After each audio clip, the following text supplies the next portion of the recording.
aussi à l'arrache, c'est super difficile en 2017, c'est super difficile. Ça, c'est qu'on a un système qui permet aux partis à l'intérieur du système de crier qui quand François Hollande, d'un côté, il ne peut pas dire qu'en effet, le système de parrainage doit être changé, et dans le même temps, laisser le courrier en l'état, qui a été envoyé par Martine Aubry au mois de décembre dernier, qui demande explicitement à tous les élus socialistes de ne parrainer que François Hollande, qui n'en a franchement pas besoin. Et on sait à quel point ça implique un certain type de pression sur des maires, je vous dis, d'affinité socialiste, qui nous disent, bon, visiblement, c'est compliqué. Donc voilà que, par exemple, François Hollande nous dise tout simplement, est-ce que ce courrier est caduc? Est-ce qu'il ne l'est pas? Est-ce qu'il est prêt à lever les obstacles? Une fois de plus, on ne demande pas des signatures pour faire en sorte que ces maires se sentent libérés de ce poids, visiblement, qu'ils estiment avoir sur les épaules. C'est pas nous qui le disons. Et les difficultés là, du NPA à recueillir les signatures, ça explique pas qu'on vous entende un peu plus ces derniers jours dans les médias? Bah écoutez, moi, c'est pas moi qui ai le bras long dans les médias pour savoir si vous êtes là ce soir ou pas. Des réunions publiques, j'en fais depuis des semaines, je vais continuer à en faire. Vous êtes les bienvenus, et si ça nous permet de porter la voix pour en effet sonner l'alerte générale et la mobilisation générale, voilà, tout le monde a les yeux braqués sur l'extrême droite, bah, y a un courant de la gauche anticapitaliste qui existe dans ce pays et qui pourrait éventuellement ne pas être représenté. C'est aussi un sujet politique, donc si ça permet de faire passer ce message, ouais, tant mieux. Donc vous êtes un militant comme un autre pour cette présidentielle? Je suis un militant anticapitaliste, je suis aussi membre de la direction du NPA, donc voilà, je fais partie de ceux qui portent la voix aussi dans des réunions publiques pour, voilà, comme on aime à se le définir avec Philippe, je suis le facteur attitré de Philippe Poutou dans cette campagne et j'en suis très fier. Voilà. Merci beaucoup. Merci. Bonjour. Merci. C'est une maison des poètes ici. Des services depuis 15 ans. Voilà, bienvenue. Merci. Voilà. Merci à toi. Et si tu as besoin, si tu veux que je te mette une musique spéciale avant ton show, un truc d'Orelsan. Orelsan, non, pas trop, mais par contre, t'as quoi? Je sais pas, il y a un peu de tout. Mais comme tu le sens, ambiance comme tu le sens. 5 minutes avant que tu commences, je vais mettre un truc qui bon moment. Hein? Tu veux? Yes. Ouais.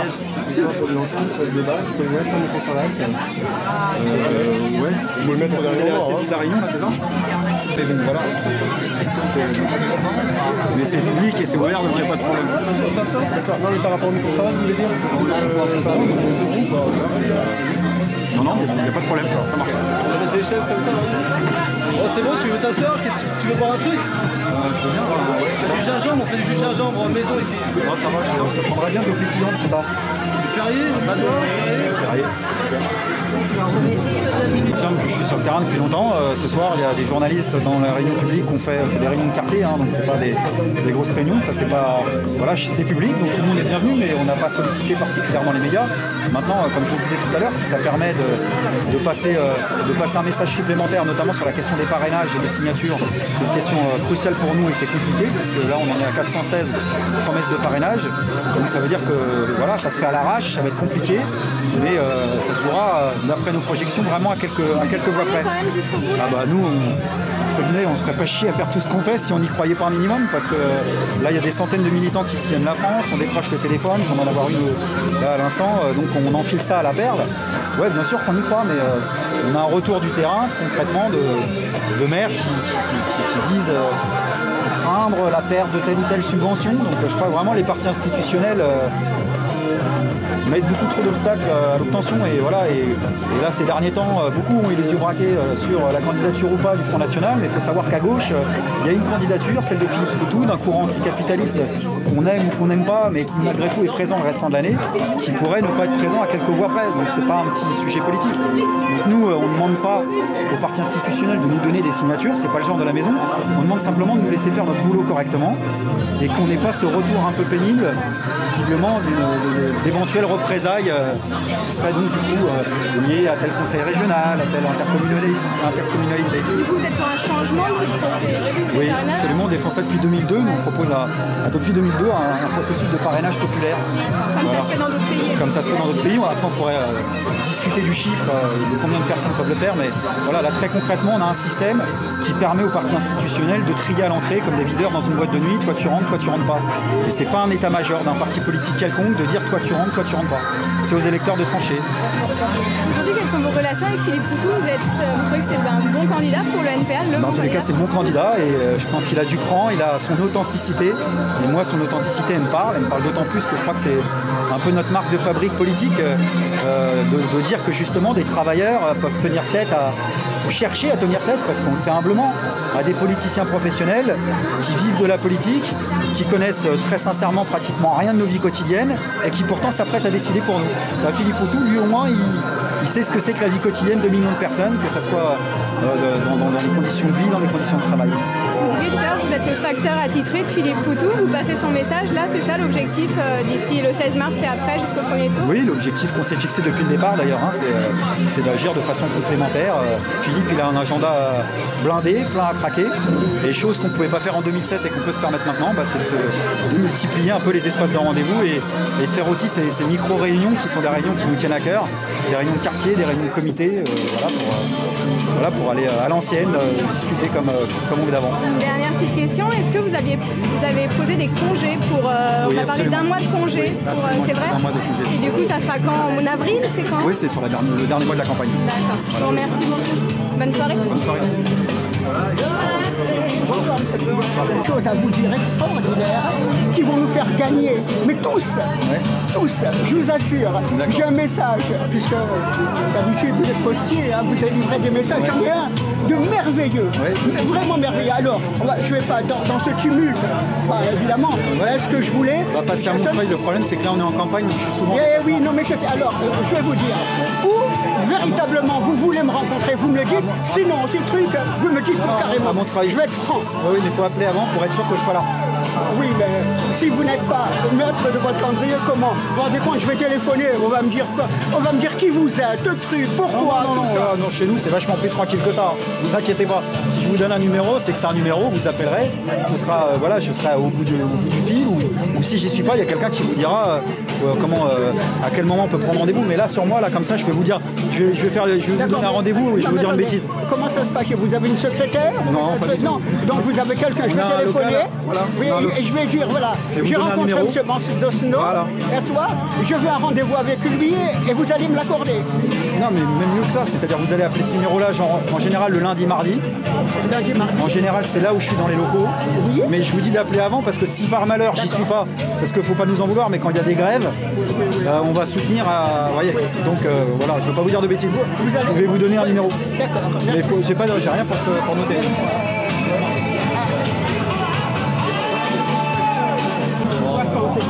42 35. Et là, c'est où ça? C'est où? C'est alors à Montreuil. À Montreuil? Oui. À l'adresse? Alors, le numéro 2, rue Richard Lenoir. Et c'est au métro Robespierre. D'accord. Mais plutôt lundi, mardi. Donc je téléphone à la fin de la semaine, vendredi. Non, je dis lundi, mardi. Appelez lundi. Ah, j'appelle lundi. Le lundi. D'accord. Après-midi plutôt. Voilà. Bientôt. À bientôt. Et je vous assure, on vit une période exceptionnelle. Ouais. On va tous en sortir. Ouais, j'espère. Mais en riant, hein, pas en... Et bah tant mieux si on s'en sort.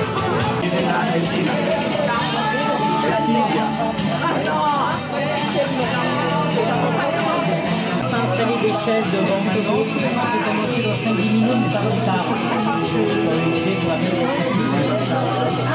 vois bien que les gens sont couchés. Donc, là, il faut qu'on installe des chaises ici. Il faut récupérer toutes les chaises.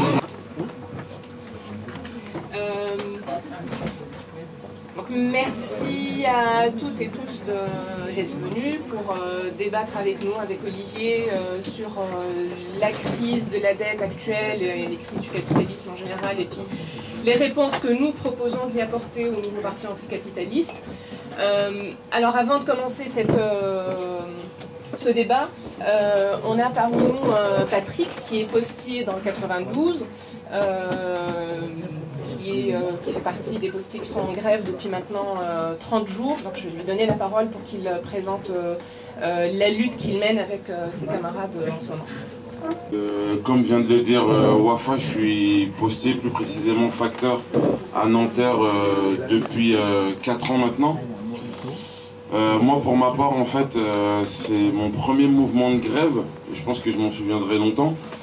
On est en grève avec les collègues depuis le 16 janvier 2012, 2011, contre la réorganisation. Alors, la réorganisation, c'est quoi?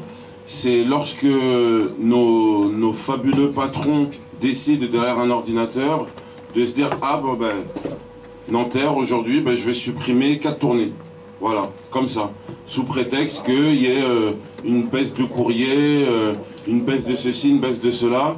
Mais très rarement, ils nous parlent des constructions à venir, très rarement, ils nous parlent du poids de notre sacoche, des catalogues, enfin, vous savez, la pénibilité de notre métier, même si on n'est pas spécialement à plaindre, mais on est loin de faire le métier le plus fabuleux du monde. Et donc, depuis 30 jours exactement, on a une direction qui a décidé de faire de Nanterre un exemple, c'est-à-dire de ne rien laisser. De ne rien laisser passer, de ne pas vouloir négocier. Alors, ils ont plusieurs sortes de négociations. Ça a commencé par les huissiers à l'entrée, voilà. Donc, on y va crescendo. Ensuite, ben, les vigiles, pour nous interdire l'accès à l'établissement. Et puis, une petite dernière nouveauté, les CRS. Voilà. 120 CRS exactement pour déloger 28 facteurs. Voilà. Ah ouais, mais on rigole, mais malheureusement, ça fait partie des nouvelles techniques hein, de la Poste. Hein. Vous pouvez aller sur leur site internet, vous allez voir que les vigiles, les huissiers, les CRS, on ne les voit pas. Mais là, une fois qu'on décide de ne pas aller dans leur direction, eh ben on les voit. On voit leur vraie face. Voilà. On voit leur mépris. Vous voyez? Et donc, ben, les collègues de Nanterre, ils ont décidé de ne pas aller dans leur sens. Voilà. Alors, il y a c'est la 3e réorganisation en moins de 10 ans. Et là, en 10 ans, pardon. Et là, les collègues, ils ont décidé de dire stop. Ils ont décidé de dire non. Ils ont déposé la sacoche. Et ils ont décidé de faire grève. Ça leur fait pas plaisir de perdre de l'argent. Ça leur fait pas plaisir de faire grève. Ça leur fait pas plaisir de se disputer tous les soirs avec leurs conjoints et leurs conjointes qui leur expliquent tant bien que mal que ce serait quand même bien qu'ils reprennent parce que ben, ils perdent de l'argent. C'est compliqué d'avoir des directeurs de regroupement qui se permettent de dire « Ah ben de toute façon les facteurs de Nanterre, le 20 janvier, enfin le 20 février, jour de paye, hein, pour tout postier, tous les 20 du mois, eh ben on verra bien leur tête. » C'est pas normal qu'un chef d'établissement qui explique que faire grève c'est bien, mais les facteurs de Nanterre sont des engraineurs, faudrait bien qu'ils pensent à leur loyer. Ces chefs d'établissement, au lieu de se préoccuper de notre loyer, hein, au lieu de se préoccuper de notre fiche de paye, qui se préoccupent d'abord de notre condition de travail, qui se préoccupent de l'injection déjà d'emploi. Parce que, à ce que je sache, la Poste, depuis 10 ans maintenant, date de facteur d'avenir, elle ne fait que supprimer des postes. Elle ne fait que supprimer des postes. Alors, on a un chef d'établissement qui nous explique que non, une fois, ils ont injecté un emploi, et c'était à Coulommiers. Alors moi, j'aimerais, je ne sais pas où ça se trouve, hein, Coulommiers, mais j'aimerais bien qu'il fasse de Coulommiers un exemple au lieu d'une exception. Voilà. Parce que pour l'instant, la Poste, c'est des suppressions d'emplois, en veux-tu, en voilà, et sans bagarre, ils y arriveront. Ils ont un rouleau compresseur énorme, et ils s'amusent hein, à donner des promotions à qui voudra, comme ci, comme ça, et ça, on ne peut pas l'accepter. Alors là, je vous parle des collègues de Nanterre, mais on a des collègues du 92, ben, qui depuis une semaine, ben, parce que ben, ils n'ont rien à faire, hein, ils gagnent tellement bien leur vie qu'ils ont décidé de faire grève aussi. Alors depuis une semaine, ce sont des facteurs de Malakoff, de Vanves, de Montrouge, et depuis hier de Fontenay, qui ont décidé de suivre les facteurs de Nanterre pour leurs beaux yeux. Parce que la Poste, c'est super, hein, il n'y a aucune raison de faire grève. Aucune. Alors bien évidemment, je viens ici... pas pour vous embêter, pour vous tenir au courant, parce que je pense que le mouvement il est en train de s'étendre dans tout le 92, parce que tout seul, un bureau il peut rien faire. Un bureau il peut rien faire, Alors qu'est-ce qu'on fait nous tous les matins, à 5 h du matin? Eh ben on va renseigner les collègues. Nos collègues de Montrouge, de Malakoff, c'est-à-dire du sud des départements, qui n'étaient même pas au courant qu'on était en grève. Qui n'étaient même pas au courant qu'on avait été délogés par les CRS. Alors, on dit toujours qu'il faut être plusieurs pour être plus fort, mais la Poste s'est isolée pour mieux régner. Vous voyez? Alors, depuis un certain temps, il y a des collègues qui reçoivent chez eux des lettres recommandées, leur expliquant qu'ils n'ont plus le droit de prendre la parole tant qu'ils sont grévistes dans d'autres établissements. Alors, ils ont des blâmes. Ils ont des blâmes. Mais j'ai envie de leur dire qu'un blâme, après 30 jours de grève, c'est quoi un blâme? Ben, c'est rien du tout. C'est rien du tout. Alors, ces chefs d'établissement, ils sont pas là, mais il y a toutes sortes. Hein. Il y a des sympas, il y a des méchants, il y a des gens méprisants, il y a des gens qu'on peut même appeler par leur prénom, mais au final, les chefs d'établissement, ils ont un patron au-dessus d'eux qui s'appelle Jean-Claude Sénat, et quoi qu'il arrive, le roulant compresseur, il sera en route. Eh ben nous, les facteurs, on a décidé quoi? On a décidé de faire ralentir ce mouvement, parce que ça apporte rien de bon, ça apporte que de la division, ça apporte quoi? De la précarité. Alors, ils ont quand même été sympas, parce qu'il faut quand même savoir que dans tous les bureaux de poste que vous voyez, il y a de moins en moins d'agents. Moi, je suis facteur, que ce soit au guichet ou même à la direction, dans tous les pôles de la Poste, il y a des suppressions d'emplois. Mais je vais vous raconter une petite anecdote.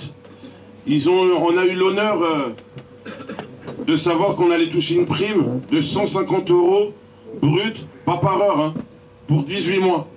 Ce qui représente la somme de 6,6 € net par mois. Alors, la Poste,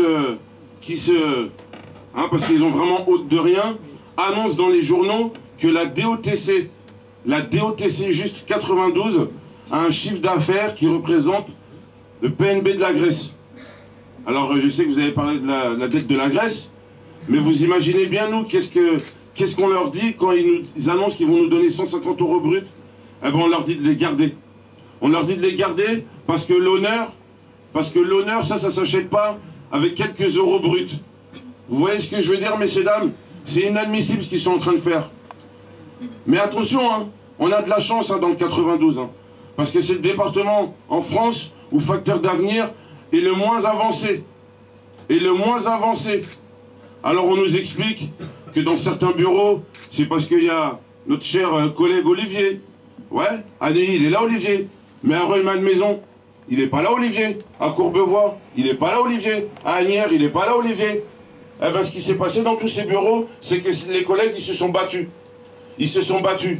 Et aujourd'hui, Nanterre, Malakoff, Vanves, Montrouge, Fontenay-aux-Roses, et je l'ai dit tout à l'heure à un chef d'établissement, si ça doit s'étendre jusque dans le 93, j'ai des cousins dans le 93.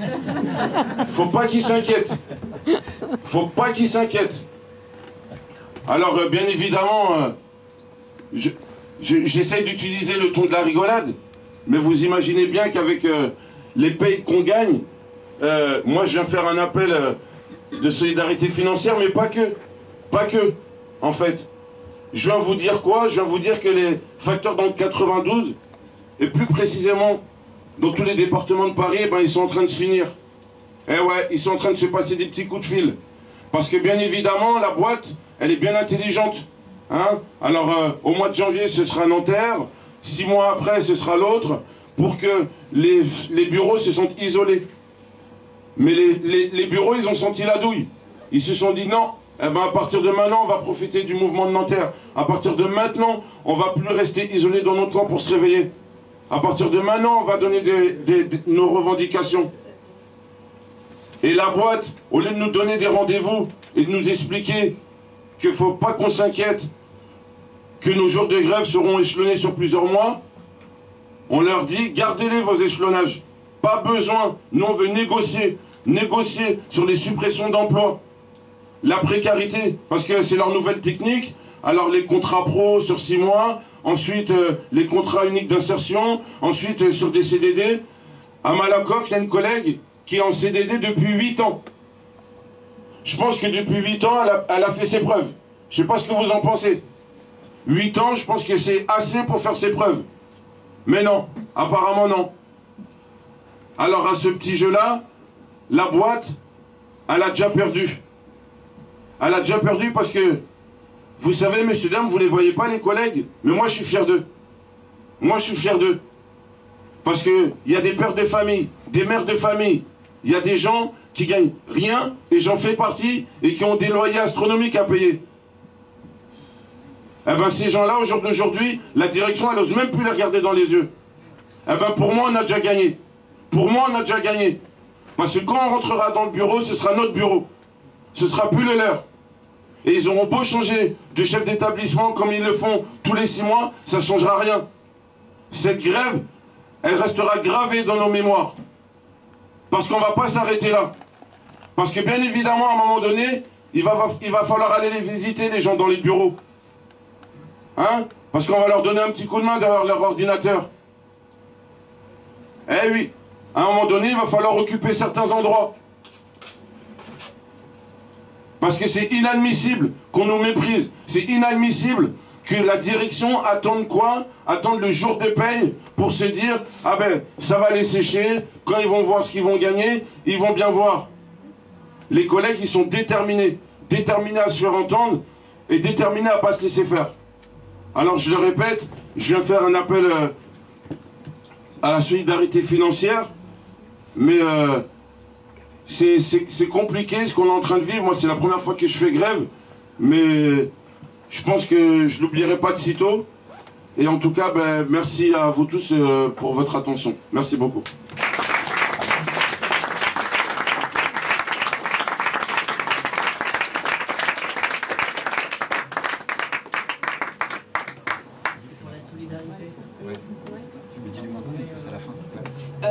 Oui, ben, par rapport à cette grève des postiers dans le 92, vous imaginez que ben, ça peut être extrêmement compliqué, y compris financièrement. Il y a une urgence à soutenir, pas seulement financièrement, mais aussi financièrement, tous les camarades postiers en grève. Donc à la fin de cette réunion, il y aura une collecte à l'extérieur de la salle. Donc voilà, merci de respecter cette consigne-là. À la fin de notre réunion, il y aura une collecte à l'extérieur de la salle, de l'autre côté de la porte. Et puis voilà, je vous le rappellerai en fin de soirée. Voilà, je pense que le témoignage de Patrick, enfin c'est super parce que enfin, des travailleurs qui luttent aussi fortement en ce moment, ça donne la pêche, ça donne envie de suivre leur exemple et tout ça. Et en même temps, c'est sûr qu'il y a des luttes un petit peu partout en ce moment, mais qu'elles ne convergent pas forcément. Et c'est ce qui fait la force du patronat aujourd'hui, quoi. Et puis c'est par ailleurs un échantillon de la politique que le patronat mène en ce moment, avec la complicité du gouvernement, avec toute la casse des services publics, la casse du statut des fonctionnaires, etc., qui ne sont que des outils qu'ils mettent au service de leur politique et leurs objectifs. Et puis voilà, je vais laisser peut-être la parole à Olivier pour présenter un petit peu tout ça. Et puis voilà les mécanismes de cette crise de la dette, et puis nos réponses à cette crise, et puis on en discutera tous ensemble. Il y a Patrick qui doit y aller, donc je vous propose qu'on le rencourage un petit peu parce que voilà, il y a encore du pain sur la planche.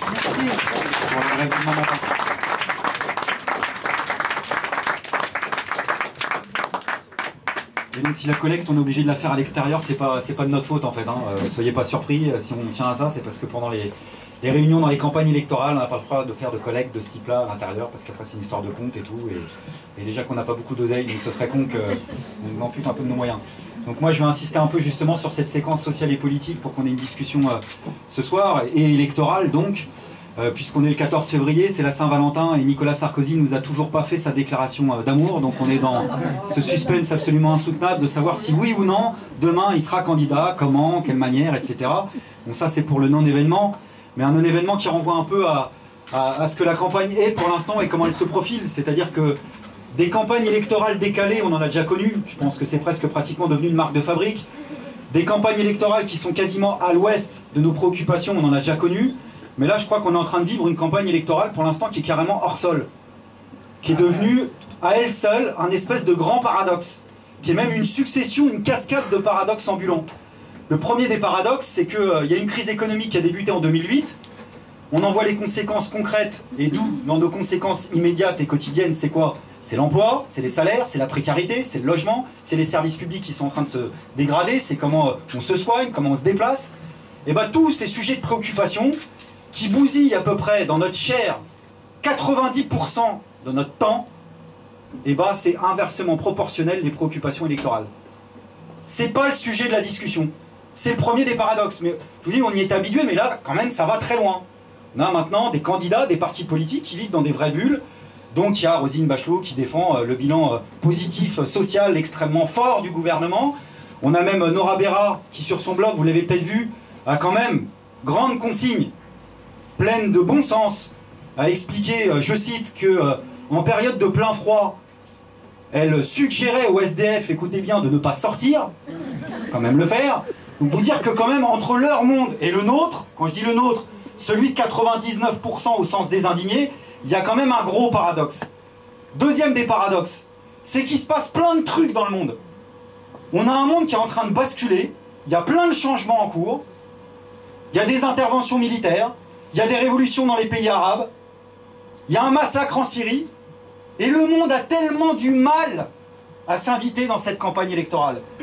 Et les rares fois où il s'invite, ce monde, dans la campagne électorale, c'est au dîner du CRIF, où les deux principaux candidats se retrouvent pour nous parler de quoi? Non pas des sanctions, par exemple, contre l'État d'Israël pour faire en sorte que les résolutions internationales favorables aux Palestiniens soient enfin appliquées. Non, on nous parle de quoi? L'Iran. Prochaine intervention militaire, visiblement, qui est dans la cible des différentes puissances occidentales. Donc, deuxième paradoxe. Troisième paradoxe, qui est quand même fabuleux. Il n'y a pas si longtemps encore, rappelez-vous, il y a un an, on vivait une crise écologique et environnementale globale. On était à 2 doigts de la catastrophe. Et bien ça, je tiens à vous le dire, c'est fini. On n'en parle plus. Les pénuries de ressources naturelles, on n'en parle plus. Le fait qu'il faut diminuer par 4 les émissions de gaz à effet de serre d'ici 2050, on n'en parle plus. Et le nucléaire, économique et environnementale devrait suffire à ce qu'on n'en parle même plus. Et que les affaires devraient suffire à ce qu'on n'évoque même pas le sujet. Puisqu'avec le nombre de casseroles qui se trimballent au gouvernement, c'est plus un gouvernement, c'est une cuisine en tant que telle. Et j'espère qu'il y aura des casseroles qui ressortiront pendant la campagne. Et ben non, paradoxe, il est candidat, et à l'heure où je parle, on n'est toujours pas sûr qu'il soit pas réélu. Deuxième paradoxe, François Hollande. François Hollande battra peut-être Nicolas Sarkozy. Et ça, c'est pour la bonne nouvelle, parce qu'on souhaite que Nicolas Sarkozy soit battu. Mais le paradoxe, c'est qu'on sait qu'il ne battra pas son véritable adversaire. Si son adversaire est celui qu'il a prétendu qu'il était, c'est-à-dire la finance, puisque c'est ça qu'il a annoncé au Bourget.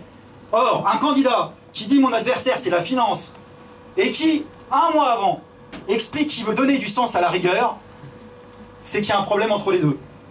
Ça veut dire qu'il ne s'attaque pas à la finance, donc c'est un paradoxe, donc il ne battra pas son adversaire. Troisième paradoxe, de taille, Marine Le Pen. Paraît-il qu'elle est plus soft que son père. Alors ça, c'est un gros paradoxe. Je vais vous dire franchement, c'est un gros paradoxe. Parce qu'au-delà de la communication, des mots, de la dédiabolisation, comme ils disent, il y a quoi? Il y a une matrice de l'extrême droite qu'elle a changé, en effet. Mais est-ce que c'est pour le mieux? On est passé de l'extrême droite de son père, qui était en gros, pour faire vite, et un peu caricatural, mais c'est pas grave dans ce domaine-là, je vous rassure tout de suite. Une extrême droite pro-Algérie française, à l'ancienne, qui était libérale, de droite, à une extrême droite qui est plus ça, qui est maintenant sur des bases nationales et anticapitalistes. Anticapitaliste et nationaliste, c'est-à-dire le logiciel de l'extrême droite des années 30, et on vient nous expliquer que c'est vachement plus soft. Mais d'où c'est vachement plus soft? C'est pas un petit paradoxe. Quatrième paradoxe, et je vais vite, c'est François Bayrou. Il y en a encore qui pensent qu'il n'est pas de droite. Donc ça, c'est pour l'anecdote, mais il y en a visiblement qui pensent qu'il n'est toujours pas de droite. C'est pas le pire, mais il est quand même de droite. Et puis il y a un autre paradoxe qui nous concerne, et là je vais mettre directement les pieds dans le plat, et celui-là il est un peu embêtant. C'est qu'on a une crise globale du capitalisme depuis 2008, et la question qui se pose, c'est comment ça se fait que dans cette crise globale du capitalisme, ça ne soit pas les anticapitalistes en France ou ailleurs qui profitent de cette situation-là. Et là, ça peut paraître paradoxal, mais des fois l'histoire, même s'il n'y a pas de copier-coller, il est bon de s'en souvenir. Quand on a une crise de cette nature, qui est structurelle, qui est de l'envergure en effet de celle de 1929, il faut se souvenir par exemple qu'après la crise de 1929, bien avant les grandes grèves de 1934 aux États-Unis, bien avant la grande grève générale de nos anciens en 1936, bien avant la révolution espagnole de 1936, ça a été des années de reflux politiques et de reflux sociaux, où l'extrême droite d'ailleurs à l'époque avait le vent en poupe. Pourquoi? Parce que quand c'est la crise, c'est d'abord notre camp social à nous qui en souffre. Et le problème, il est concret, c'est pas des grands sujets de colloque. Quand c'est la crise et quand t'as 5 millions de chômeurs, eh ben on sait ce qu'on nous dit tous au quotidien. T'es pas heureux, tu veux l'ouvrir, tu gueules en plus. Mais mon coco ou ma cocotte, je vais te dire quelque chose. Si t'es pas heureux, il y a 5 millions de personnes qui attendent ta place à côté. Donc c'est pas simple de lutter dans ces conditions-là. Mais ça veut pas dire que ça changera pas. Parce que dans ce domaine aussi, la fortune est capricieuse. Et on sait en plus qu'en France, on paye aussi malgré tout, même des mois après, parce que dans ce domaine-là, la mémoire est longue, bah, la défaite de la mobilisation des retraites, où on a été des millions dans la rue. Des millions et encore des millions. Et on est tombé sur un gouvernement qui dit mettez des millions, et bah soit encore des millions la semaine prochaine. Et tu me fais même pas peur. Parce que tant que tu seras simplement des millions dans la rue, je m'arrêterai pas. Et qui nous disait ouvertement cette fois-ci, pour qu'éventuellement je recule, il faudra faire autre chose que des grosses manifestations. Il faudrait que vous bloquiez le pays. Ce truc que nos anciens arrivaient à faire. Il faudra bloquer l'économie. Et la fameuse grève générale, à l'époque, on ne l'a pas eu. Alors ça, c'est derrière nous. Mais mine de rien, ça pèse. Parce qu'après, avant de s'y remettre, il y a un temps qui passe. Donc j'insiste là-dessus pour dire que dans cette campagne électorale, il y a tout ça qui est présent. Et pour nous, du coup, ça nous confère des responsabilités sociales et politiques. C'est comme ça, en tous les cas, qu'on l'envisage et qu'on souhaite en discuter avec vous. Les responsabilités sociales, d'abord, pour reprendre le sujet là où je viens de le prendre. C'est que pour inverser ce rapport de force, parce qu'il n'est pas éternel, il y a un camarade du LKP, il aime bien cette expression-là, il dit de toute façon, la mer se retire jamais éternellement. Et quand la mer se retire, plus elle se retire, et plus quand elle revient fort. Mais pour ça, ce qu'il s'agit de préparer, nous, d'ici là, c'est de redonner de la confiance collective, pas à pas. Et ce qui manque dans la situation sociale en France ou en Europe, c'est quoi? C'est des victoires sociales, même partielles. C'est-à-dire le fait qu'une lutte, qu'une grève, une mobilisation de la jeunesse, des salariés, des exploités, des femmes, des chômeurs, des retraités, arrive à faire tomber même un bout de plan d'austérité, même un morceau de gouvernement. Mais on voit à quel point ça, c'est pas l'esprit de dire qu'éventuellement ça peut arriver. Regardez ce qui se passe actuellement en Grèce. C'est pas une petite affaire. Donc notre responsabilité à nous, c'est de faire en sorte qu'on remporte des victoires sociales. Et pour ça, ça veut dire être unitaire pour 1000.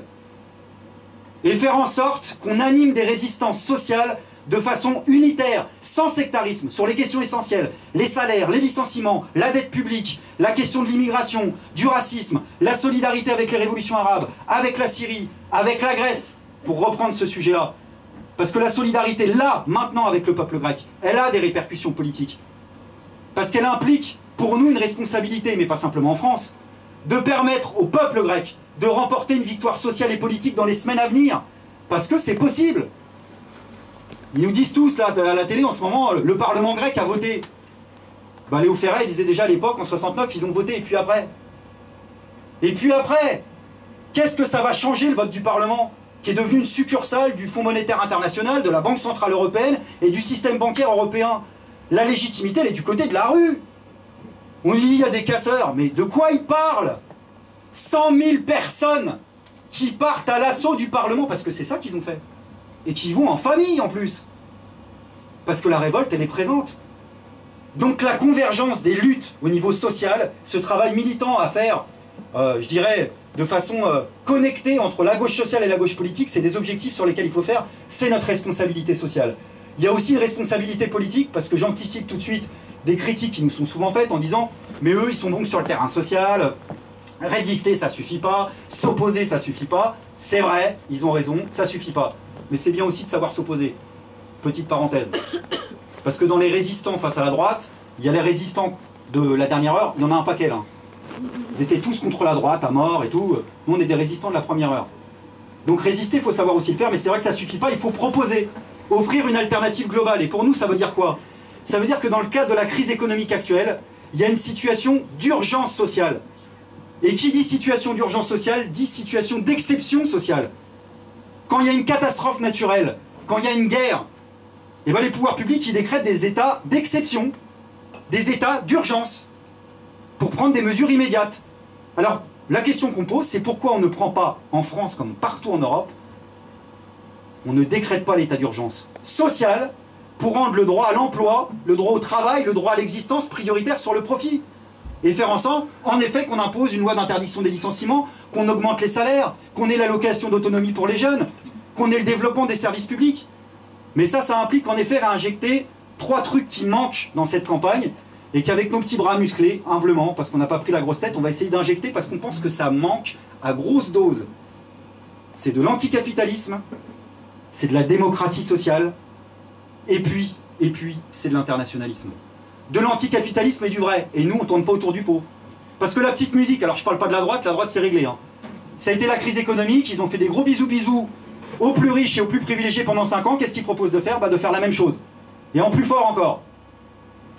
Mais du côté de la gauche, on a la version la plus soft jusqu'à la plus radicale qui nous dit à peu près la même musique.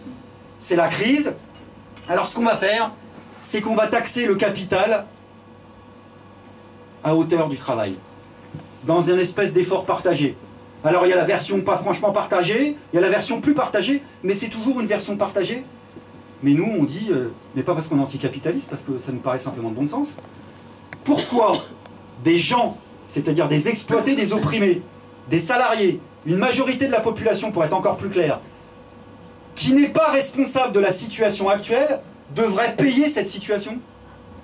On est responsable de rien de la catastrophe de 2008, de la crise des subprimes, de la crise du système bancaire, qui est devenue la crise des dettes souveraines. Et pourquoi ce sera à nous de payer? C'est à ceux qui sont responsables de payer. Donc c'est aux capitalistes et aux capitalistes seuls de payer. Donc ça veut dire un programme anticapitaliste. Et anticapitaliste dans les faits, si on veut parler concrètement, ça veut dire quoi en termes de mesures immédiates? Ça veut dire d'abord qu'il faut arrêter d'honorer ses dettes auprès de ceux qui sont responsables de la crise. Et ça change déjà tout. S'il y avait un gouvernement 100% à gauche, un vrai gouvernement de gauche, soyons dingues, pour une fois peut-être que ça pourrait arriver, avec des mobilisations sociales à la clé, et ben il commencerait par faire ça. Il dirait cette dette n'est pas la nôtre, on n'honore pas la dette à des spéculateurs. Pourquoi? Et c'est pour ça qu'on réclame nous une enquête publique, un audit pour savoir qui détient quoi dans la dette, qui spécule sur quoi, pour nous permettre d'annuler la dette illégitime. Il faut savoir quand même que le comble du comble dans cette affaire, c'est qu'en 30 ans, qu'est-ce qui s'est passé? On a défiscalisé les plus riches. Ça a créé les déficits. Et c'est ça qui crée les dettes. Je vous le dis parce que je ne vais pas vous assommer avec des chiffres, mais le plus gros mensonge de la campagne, c'est ça. On vous dit tous autant qu'ils sont, il y a une dette parce qu'on dépense trop. Alors nous, a priori, ça nous parle. Parce que dépenser trop, on sait ce que ça veut dire aujourd'hui. On nous dit, mais regardez, l'État, c'est comme les ménages, c'est surendetté. Mais il y a une petite différence entre les ménages et l'État. Hein. C'est que nous, tous autant qu'on est, on ne fixe pas nos recettes. On ne fixe pas nos entrées financières. Est-ce qu'il y a quelqu'un dans la salle qui peut fixer lui-même sa propre rémunération, son propre salaire? Non. Donc le problème, c'est que l'État, lui, fixe sa recette. Comment? Par la fiscalité. La part des dépenses dans le PIB est restée stable depuis 30 ans, autour de 22%. On ne dépense pas plus aujourd'hui en proportion qu'il y a 30 ans, c'est faux. Ce qui explique les déficits, c'est que les recettes baissent, et elles baissent méchamment, de 22% à 16%. Et ce manque à gagner financier a été fait sciemment par les États, par les cadeaux faits aux plus riches, la défiscalisation, les subventions publiques. C'est cet argent-là qu'il faut récupérer. Et pire que tout, c'est que les plus riches à qui on a fait des cadeaux, et qu'on crée la dette, se retrouvent en position de force. L'État est endetté, l'État tape au carreau des plus riches en disant t'aurais un peu d'oseille, on peut t'emprunter? Et les plus riches, avec un grand sourire, disent mais bien sûr, on peut t'emprunter, mais avec des taux d'intérêt exorbitants. Et les mêmes spéculent sur les déficits publics chaque année à hauteur de plus de 50 milliards d'euros. Les intérêts de la dette, c'est un des plus gros budgets de l'État. L'équivalent d'1 million d'emplois. Donc la mesure concrète d'un gouvernement de gauche, ce serait d'arrêter de rembourser les intérêts de la dette et de commencer par ça. Deuxième mesure, taxer le capital. Alors là, je ne parle pas que des mots, parce que taxer le capital, je me souviens que là, il y a 6 ou 7 ans, on parlait de ça, on se prenait presque des cailloux, on était tout seul. Alors maintenant, ils veulent tous taxer le capital. Même Sarkozy veut taxer le capital, ils veulent tous taxer les mouvements financiers, qu'ils le fassent, qu'ils arrêtent de le dire. Parce que l'argent existe en effet. Et pour le ramener à la dette, il existe méchamment, puisque vous avez vu que la Cour des comptes a fait un rapport. Donc la Cour des comptes se transforme un peu en agence de notation, c'est un peu son problème. Mais mine de rien, de temps en temps, il y a des chiffres intéressants. Alors on a l'impression que c'est écrit en latin, qu'on ne comprend pas et tout. Mais quand vous jetez un œil dedans, il y a des trucs surprenants. Par exemple, les fameuses, le terme qu'on a appris, les niches fiscales. Vous savez, les niches fiscales, c'est-à-dire comment on peut appeler ça, les faveurs fiscales qu'on fait en général aux plus riches dans 95% des cas. Donc moi, les niches fiscales, je connaissais, comme vous. Mais j'ai découvert qu'il n'y a pas que les niches fiscales. Il y a, écoutez bien, les niches fiscales déclassées, en plus. Des niches fiscales. Il y a les deux, ça s'additionne. Et les deux additionnés, ça c'est dans la Cour des comptes, ça fait 145 milliards d'euros. C'est-à-dire exactement la hauteur des déficits publics que tous nous disent, mais comment on va faire pour combler les déficits? Bah prends-les tes niches. Plutôt que de nous faire pleurer, prends-les tes niches. L'argent est là. Les profits du CAC 40, il paraît que c'est dur pour tout le monde. 87 milliards d'euros. Avec une part sans cesse croissante qui revient aux dividendes. Parce que la question de fond qui est posée, c'est pas d'attendre le retour de la croissance comme on attend le retour du Messie. C'est à qui revient la richesse, entre les mains de qui elle est accaparée. Or, 3 ans après la crise, malgré tous les discours sur le thème c'est fini la financiarisation, on donne encore plus aux actionnaires sous forme de dividendes 3 ans après qu'au moment même de la crise des subprimes. Donc la question qui se pose, c'est en effet de prendre l'argent là où il est, avec une révolution fiscale, et pas des réformettes fiscales, comme le propose malheureusement le Parti Socialiste. Enfin écoutez, quand François Hollande il se dit, voilà écoutez, là je suis chaud bouillant, je sens que le capital, je vais lui mettre une grosse tête, donc là, l'impôt sur les bénéfices des sociétés, attention, hein, on va rétablir quoi? Il rétablit un taux qui est en dessous de Raffarin. Vous voyez, dit comme ça, ça fait déjà un peu moins chaud. Le problème qui se pose, c'est le nombre de tranches dans la fiscalité. Rétablir par exemple les 13 tranches de la fiscalité. Avec des impôts où on cogne en effet là où ça fait mal. Mais ça, il faut avoir la volonté de le faire. Dernier truc, et je termine là-dessus, c'est que pour taxer le capital, si on veut être conséquent ou sinon on raconte des histoires aux enfants, il faut déposséder le capital. Parce que le capital, il a plein de défauts, mais en tous les cas, il a les pieds sur terre. Et quand t'arrives la gueule comme ça, enfarinée, en lui disant je vais te taxer, vous faites, hein, va dire ouais viens, taxe-moi, ouais. Taxe-moi, mais c'est moi qui possède. Et si on ne lui retire pas des parts conséquentes des secteurs de l'économie qu'il contrôle, le capital, on taxera rien du tout. Et on peut partager ou pas nos idées entièrement du point de vue des anticapitalistes, mais il y a 2 secteurs dans lesquels on pense que là aussi le bon sens devrait l'emporter. Si on pense que la crise écologique est ce qu'elle est, et la crise économique est ce qu'elle est, alors il y a au moins 2 domaines dans lesquels on devrait interdire complètement la loi de la concurrence, la loi de l'offre et la demande, la loi de l'économie capitaliste. C'est la question de l'énergie et la question du système bancaire. Le système bancaire, tant qu'on n'aura pas exproprié les intérêts privés, tant qu'on n'aura pas mis sous monopole public toute l'activité de crédit, toute l'activité bancaire, alors oui, il y aura le secret bancaire, alors oui, on cherchera à répondre à la loi de la concurrence. Et on parle bien de monopole public, on ne dit pas ça pour faire les monsieur plus. Parce qu'il y en a qui vous proposent un pôle public. Mais un pôle public, c'est pas ça. Un pôle public, ça veut dire qu'il y aura un service public bancaire qui sera à côté des opérateurs privés qui resteront. Or, moi, je la connais, la douille. Parce qu'à la Poste, par exemple, dans un autre domaine, on l'a déjà. C'est que quand tu veux résister à la concurrence de tes opérateurs privés, qu'est-ce que tu fais, même quand tu es opérateur public? Eh bien, tu adoptes les règles de la concurrence, parce que sinon, tu te fais bouffer par ton voisin. Donc ça veut dire que vous aurez un service public qui ne sera pas un service public. Et nous, on veut un vrai service public. On ne veut pas remplacer simplement, je dirais, un patron privé par un patron public. On veut autre chose. Un service public qui soit sous le contrôle des salariés, le contrôle des usagers. Avec une élection, y compris de ses responsables, avec leur révocabilité, avec une rémunération de ceux qui seront dans les conseils d'administration. Bref, quelque chose qui n'a rien à voir. Je donne que quelques pistes pour vous dire qu'il y a des questions, la question de la propriété publique, elle est posée en tant que telle et que c'est plus un tabou en politique. Donc la question du programme anticapitaliste, c'est une question clé.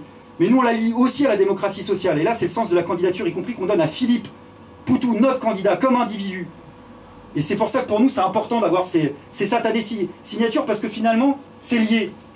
C'est lié, cette histoire. On en est à 416 ce soir, je vous dis 416 parce que j'en ai une à l'arrache juste au téléphone avant de rentrer.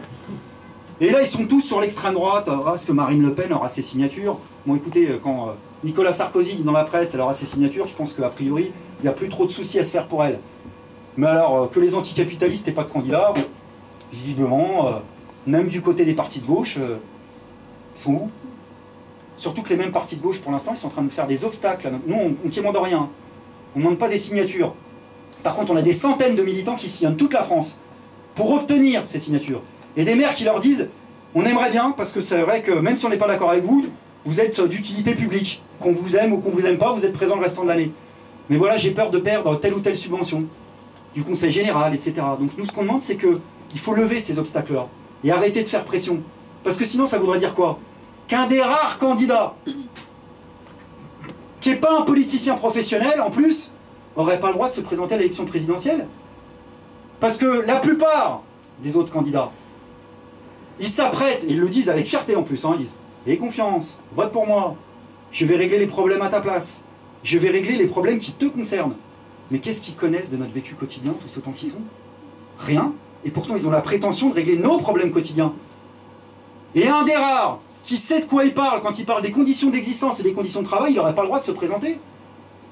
Donc nous, le sens de cette démonstration politique-là, comme on l'avait fait avec ma candidature en 2002-2007, c'est aussi ça. Alors peut-être que ça fragilise, peut-être que certains trouvent ça gonflé, n'empêche que c'est notre marque de fabrique, de dire la politique ne doit pas être un métier, pour faire écho aussi aux aspirations démocratiques du mouvement des indignés, des révolutions arabes, parce qu'il y a aussi ça dans les révolutions arabes, et d'amener du coup dans cette candidature des mesures concrètes aussi, qu'on vous invite à méditer. C'est qu'il faudrait interdire le cumul des mandats, faire en sorte qu'on ne fasse pas plus de 2 ou 3 mandats dans un exécutif au cours de sa vie. Ensuite, on dégage, on retourne au boulot, on laisse sa place à ceux qu'on ne voit jamais sur les bancs des assemblées démocratiquement élus, c'est-à-dire des femmes, des ouvriers, des jeunes, des noirs, des arabes, bref, tous ceux qu'on côtoie au quotidien, et qu'on fixe la rémunération des élus. Il y a 80% de la population qui vit avec moins de 2000 € par mois, c'est pas normal que les politiciens vivent au-dessus. C'est une vieille revendication, elle date même de la Commune de Paris. Vous voyez, elle n'est pas neuve celle-là. Et comme quelqu'un l'avait sorti dans un de mes meetings en 2007, on n'ira pas jusque-là nous, mais il avait dit, bon, moi je propose même de rémunérer les politiciens à hauteur du SMIC, comme ça on sera sûr qu'une fois élus, ils vont bien l'augmenter. Voilà, on va pas jusque-là, mais au moins la question de la rémunération, elle se pose. Et ma conclusion, ce sera le dernier sujet. C'est qu'il faut injecter de l'anticapitalisme, de la démocratie sociale, comme je viens de le dire, et puis de l'internationalisme. Et je terminerai là-dessus parce que ça sera mon coup de gueule personnel. L'internationalisme, c'est un combat. C'est un drapeau. Un drapeau qui est bafoué, qui est piétiné au sol par des tas de responsables politiques, y compris dans le mouvement ouvrier, qui le piétinent uniquement pourquoi? Pour grappiller quelques voix aux prochaines élections. La seule frontière qu'on reconnaisse, nous, au NPA, c'est la frontière sociale, qu'opposent les exploiteurs aux exploités. Les frontières géographiques, elles ne nous parlent pas. Elles protègent de rien. Elles sauveront aucun emploi, aucune industrie. Et elles protègent surtout pas du racisme. Et du racisme, il y en a trop dans ce pays. Et il y en a qui sont trop ambigus sur ces questions-là parce qu'ils ont peur de perdre des voix. Et bien Philippe Poutou, il est antiraciste. Il l'est et il l'assume. Parce qu'on l'est tous au NPA. Ça veut dire qu'on réclame la liberté de circulation, la liberté d'installation, le droit de vote des immigrés à toutes les élections, la régularisation de tous les sans-papiers, et pas au cas par cas. Et on le défendra dans cette campagne. Et nous permettre d'être candidats, c'est aussi au moins avoir cette voix-là, qui ira à contre-courant de tout ce discours nauséabond qu'on entend. Alors Claude Guéant, il a la palmarès. Alors je ne veux pas vous redire ce qu'il a dit sur les civilisations, parce que je pense que vous êtes comme tout le monde, ça n'a pas bugué, c'est resté dans vos oreilles. Mais il n'y a pas si longtemps que ça, je rappelle que le même individu, pour dire quand même que ce n'est pas des dérapages, il a expliqué, ni plus ni moins, que pour avoir la naturalisation française, il fallait aussi savoir adopter, je cite, l'art de vie à la française. L'art de vie à la française. Et l'art de vie française, c'est quoi? C'est assimiler l'art de vie française comme, je cite, les civilités, la politesse, la gentillesse les uns envers les autres. C'est Claude Guéant qui vous le dit. Bref, toutes ces qualités qui caractérisent le gouvernement, par exemple. Donc on est venu très très loin sur ces questions-là. Donc l'internationalisme, c'est quelque chose de sérieux, qui se défend au-delà des frontières, mais aussi dans une campagne électorale, qui se décline par la solidarité avec tous les mouvements en cours, par l'antiracisme. Et ça, notre camarade Philippe Poutou, il veut pouvoir le défendre jusqu'au bout. Et c'est pour ça que nous, on fait, vous voyez, des réunions à l'ancienne, avec les moyens du bord. Mais tous ceux qui connaissent un maximum de monde, qui sont prêts à sillonner les routes jusqu'au 16 mars avec nous, qui connaissent des maires, pas leurs maires, mais des maires de communes, et ben voilà, qui viennent avec nous et qu'on puisse remporter cette bataille. Voilà, j'ai déjà trop longuement parlé, je vous remercie.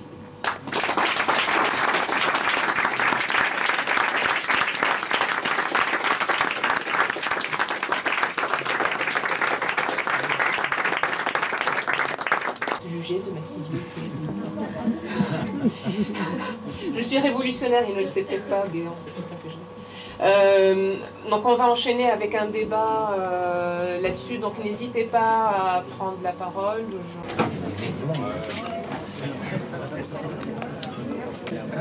Olivier, si on déclare que la dette est illégitime et qu'on peut ne pas la payer, quelles seraient éventuellement les représailles d'en face? Olivier, c'est que tu parles beaucoup du monde des gens qui sont apparemment sous la coupe de l'État, c'est-à-dire beaucoup les fonctionnaires, etc. Je voulais savoir ce que tu penses de la société civile qui fait avancer les choses, c'est-à-dire les gens qui montent des assos, qui en vivent, qui se font des salariats dans ce monde-là, des PME, des artisans, des boulangers, des charcutiers de quartier, de toute cette base de la France. Et quand je dis la France, pour moi, c'est pas cocorico, bleu, blanc, rouge, c'est un mot commun comme un autre.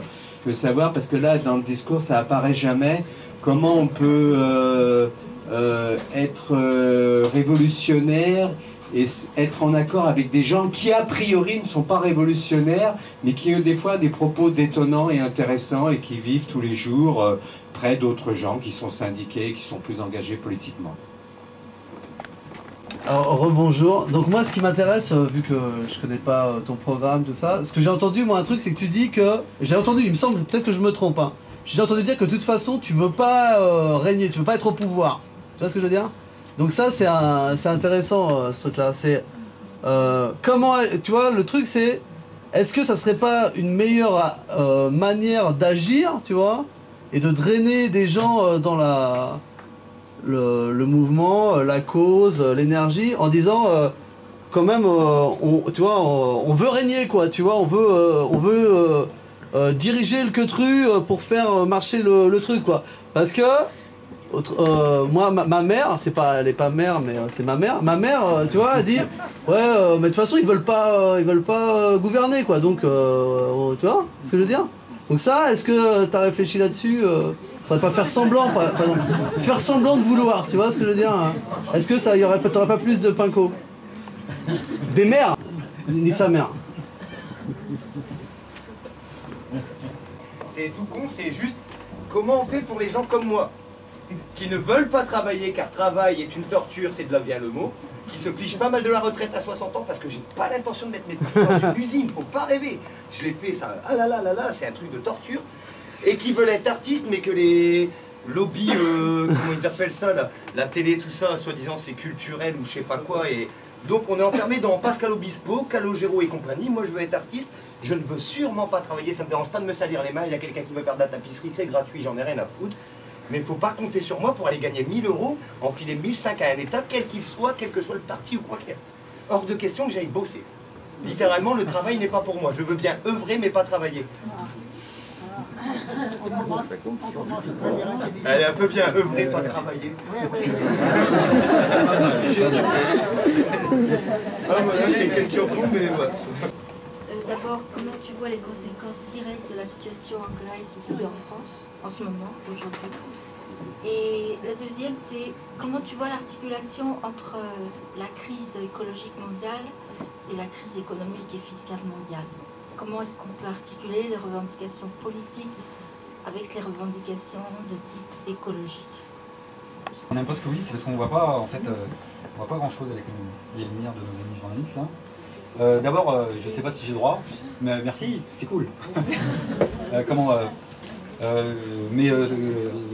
Camarade qui est intervenu tout à l'heure est un académicien qui s'appelle Angelo Rinaldi, qui est un compagnon de route du NPA, entre autres, sur différents combats. C'est-à-dire que dans nos réunions publiques, voilà, il y a un large spectre du postier à l'académicien, en passant par le facteur et compagnie. Donc la question sur la dette et les représailles, c'est une question qu'on peut poser par le biais de la dette ou sur toutes les mesures qu'on propose, parce qu'elle est légitime dans le sens où dès qu'on propose une mesure un tant soit peu audacieuse au niveau social, l'argument qui est mis en face, c'est de dire mais de toute façon si vous faites ça, ils vont tous partir. Alors il faut savoir deux choses, c'est que la première c'est qu'avec ce type d'argument anticipé, alors qu'on leur a même pas fait mal, en réalité rien ne les empêche de partir puisque les capitaux partent déjà. Et 24 heures sur 24, puisqu'à l'heure de la mondialisation financière, les capitaux, ils circulent sur le globe en appuyant sur un seul bouton. Donc la question qui est posée, c'est le contrôle de ces mouvements de capitaux et le contrôle de ces richesses-là. Par ailleurs, il faut savoir qu'avec ce type d'argument, c'est vrai que les capitalistes ont réussi à tirer vers le bas toutes les législations sociales en France, tout le niveau de fiscalité tout à l'heure. J'ai pas voulu sortir de chiffres, mais là aussi, sachez-le par exemple, et c'est le point commun entre les impôts sur les revenus ou l'impôt sur les bénéfices des sociétés. C'est-à-dire que le discours ambiant qui consiste à dire on paye trop d'impôts, il faut savoir que déjà on ne paye pas tous les mêmes, mais que contrairement à l'idée répandue, c'est plus tu pèses, plus tu as de l'oseille, et moins tu payes d'argent proportionnellement. Et ça, c'est pas nos chiffres. Hein. C'est-à-dire qu'en gros, le taux d'imposition réel, il est à peu près de 40%, environ de 40% pour 90% de la population, c'est-à-dire nous tous. Et dans le top 1%, vous descendez à 30%. Et dans les 0,1%, vous êtes à 20% de taux d'imposition réel. C'est-à-dire que celui qui pèse vraiment paye beaucoup moins que nous tous. Deuxièmement, l'impôt sur les bénéfices des sociétés. D'abord, il a été ramené de 55% à 33% sous les différents gouvernements successifs. Mais en plus, il faut savoir qu'à l'intérieur, et là ça répond déjà en partie un peu à la question des entreprises, comme quoi on est capable de faire des nuances, en effet, tu as raison d'insister là-dessus. Mais les plus petites entreprises, les TPE, payent en moyenne 30% d'impôts sur les bénéfices, et les entreprises du CAC 40, elles payent 8% en moyenne. Et vous avez des entreprises comme Total qui n'en payent même pas. Donc vous dire, quand on parle de révolution fiscale, c'est vraiment au sens révolution, c'est-à-dire remettre à l'endroit un système qui tourne à l'envers. Deuxièmement, la question des richesses. Nous, comme je l'ai dit, on est favorable à la liberté de circulation.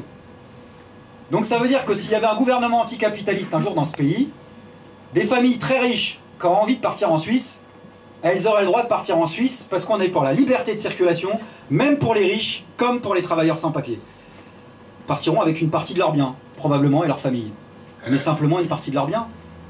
Parce que les vraies richesses resteraient ici. Les vraies richesses qu'on peut saisir, qu'on peut réquisitionner, qu'on peut contrôler, leurs comptes en banque, les comptes en banque des entreprises, les usines, les entreprises, en tant que telles.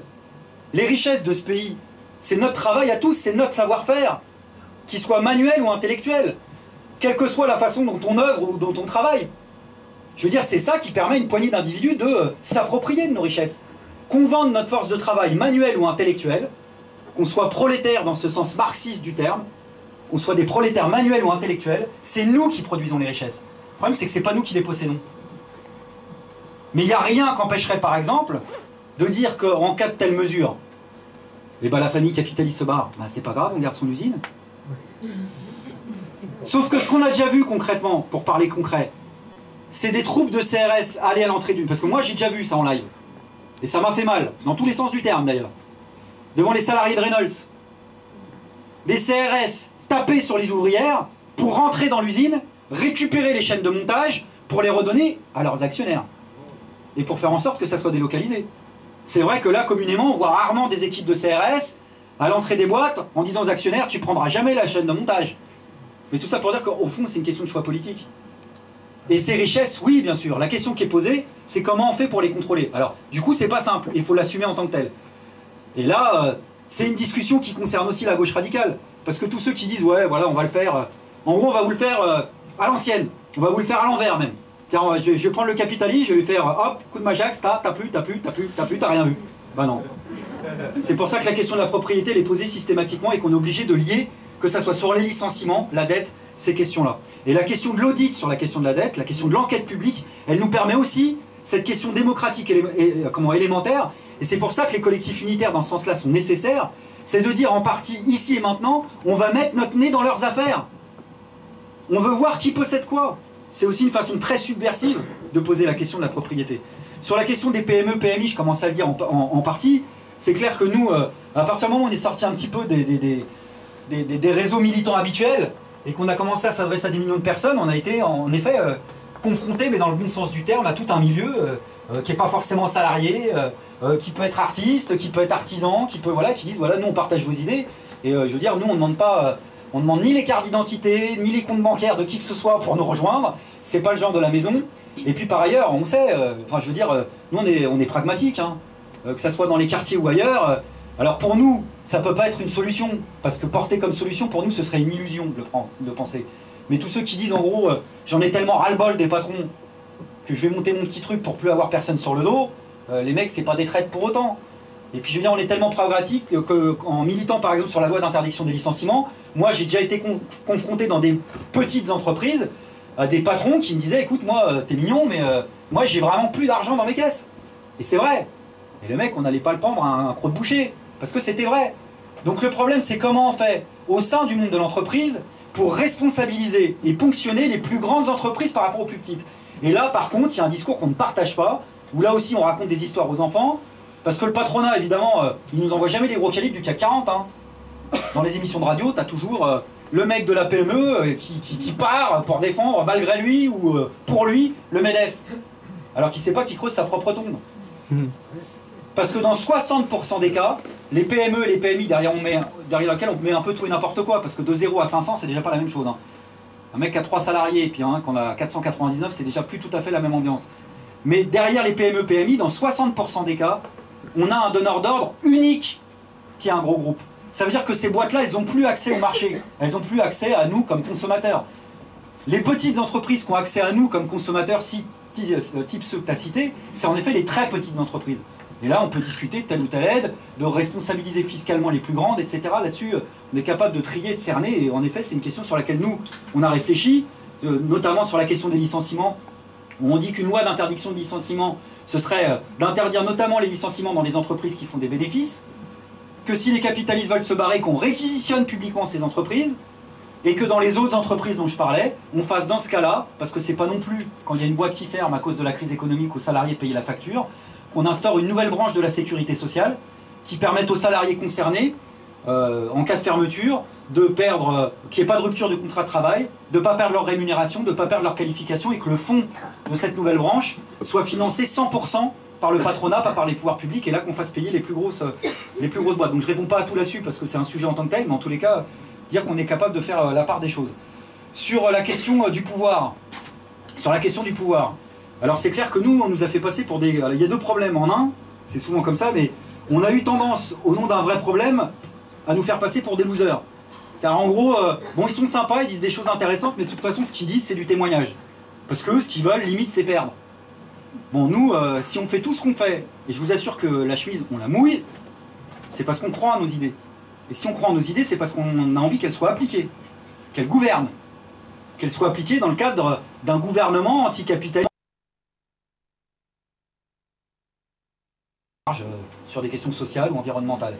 Donc la question qui se pose, si Sarkozy est battu, qu'on a un gouvernement PS avec ses différents alliés, des écologistes et de tout ou partie du front de gauche, j'en sais rien, la question qui se posera pour nous tous, et là c'est une proposition unitaire qu'on veut formuler dès la campagne électorale, c'est qu'à ce gouvernement, il n'y ait pas simplement une opposition à sa droite.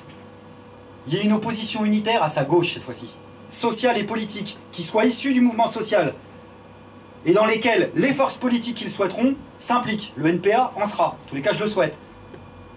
Il faudra poser la question à Jean-Luc Mélenchon, à Nathalie Arthaud, à tous ceux qui le souhaiteront. Est-ce qu'à ce moment-là, on y retourne pour faire le truc de l'intérieur? Mais il y en a combien qui ont essayé de faire le truc de l'intérieur? Qui ont mis un doigt et qui se sont retrouvés happés? Et nous, le truc qu'on veut jamais faire par rapport à la question que tu poses, c'est-à-dire la question du pouvoir, c'est se retrouver dans cette espèce de grand écart où tu es dans un gouvernement qui privatise la poste, par exemple, et puis après tu te retrouves dans ton entreprise à expliquer, écoute, tu vois, en fait, j'étais obligé. Et je comprends que tu luttes contre. Mais ça, nous, on a connu, pendant la gauche plurielle, des militants du PC sincères à France Télécom. Moi, je les ai vus. Des collègues de la CGT, qui étaient là à lutter contre la privatisation de France Télécom avec des camarades communistes au gouvernement. Ce grand écart-là, faut pas le faire. Parce qu'il bousille l'idée politique. Et à la gauche radicale, on n'a plus le droit à l'erreur. Donc la question qui se pose, c'est quel type de pouvoir on instaure. Parce que le pouvoir et les institutions telles qu'elles sont là maintenant, elles sont faites pour que le pouvoir, le vrai, soit entre les mains du pouvoir économique, et que le gouvernement soit là finalement que pour appliquer ce que dicte le pouvoir économique. Donc pour ça, il y a des mesures concrètes. D'abord, il faut se débarrasser de la Ve République, parce qu'elle est antidémocratique par excellence. Alors là aussi, je parlais de paradoxe, là c'est le nôtre.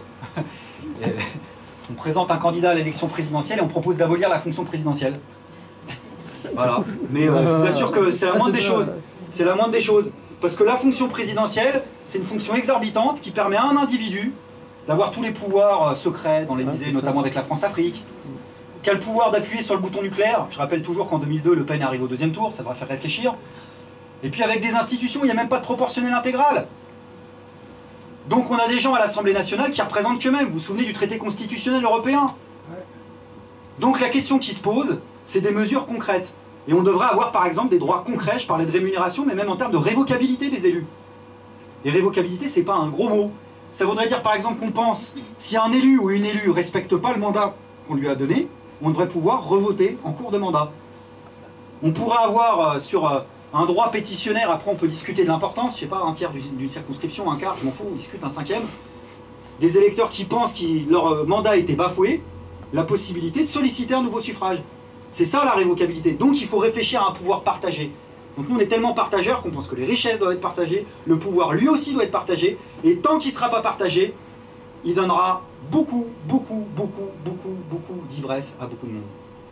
Et là il n'y a aucune garantie individuelle. Et là moi je suis là pour vous mettre en garde. Tous ceux qui vous disent « Aie confiance en moi, moi promis, juré, craché, je ne suis pas comme les autres », je comprends, c'est tentant. Quand il y a la situation de reflux social dont je parlais tout à l'heure, il y a plus de défaites sociales en ce moment que de victoires sociales. Donc c'est vrai que tout ce que je vous dis depuis le début, c'est vachement plus complexe. De se dire, il faut y aller, nous tous autant qu'on est là dans cette salle, même si on n'en fait pas 24 sur 24, il faut en faire un minimum. Dans le domaine qui est le sien, peu importe. On n'est pas là pour endoctriner les gens. Mais il faut faire, il faut arrêter de rester spectateur. Alors ça booste. C'est se faire violence. C'est se dire, à un moment donné, il faut sortir de ses gonds. Alors c'est plus simple, et ce serait vachement plus simple, de vous dire, je m'occupe de tout à votre place. Votez pour moi, j'irai dans la bonne case, et je réglerai les problèmes pour vous. Ça, tous ces gens-là, ils vous endorment. Et ça se termine en général très mal, parce qu'on repose sur la délégation de pouvoir. Et la délégation de pouvoir, des fois on est obligé, parce qu'on ne peut pas tout décider toujours localement, mais d'abord il faut choisir localement tout ce qu'on peut décider localement, et tout ce qui a besoin d'être coordonné à une autre échelle entre les quartiers ou les entreprises, il faut déléguer, mais pouvoir contrôler ces délégués. Et ça c'est vrai pour tout le système institutionnel qu'il faudrait réinventer. C'est-à-dire un système qui fonctionne du bas vers le haut. Alors ça veut dire qu'on a des propositions dans ce domaine-là, mais tout ça pour dire qu'on ne fait pas une candidature de témoignage. Donc il faut voter Poutou, ça sera utile. Voilà.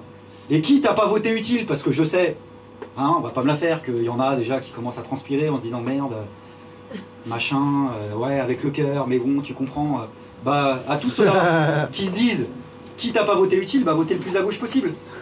Mais votez vraiment le plus à gauche possible. Donc vous allez chercher, et puis je pense que vous tomberez sur nous. Voilà.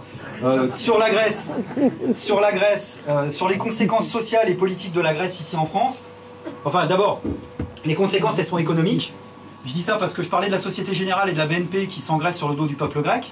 Mais il faut savoir que là les experts, parce que là on a les experts de Manhattan, là, les économistes à la télé en ce moment, là sur les chaînes, là ils sont à fond, et ils nous expliquent, non mais c'est la crise des Grecs.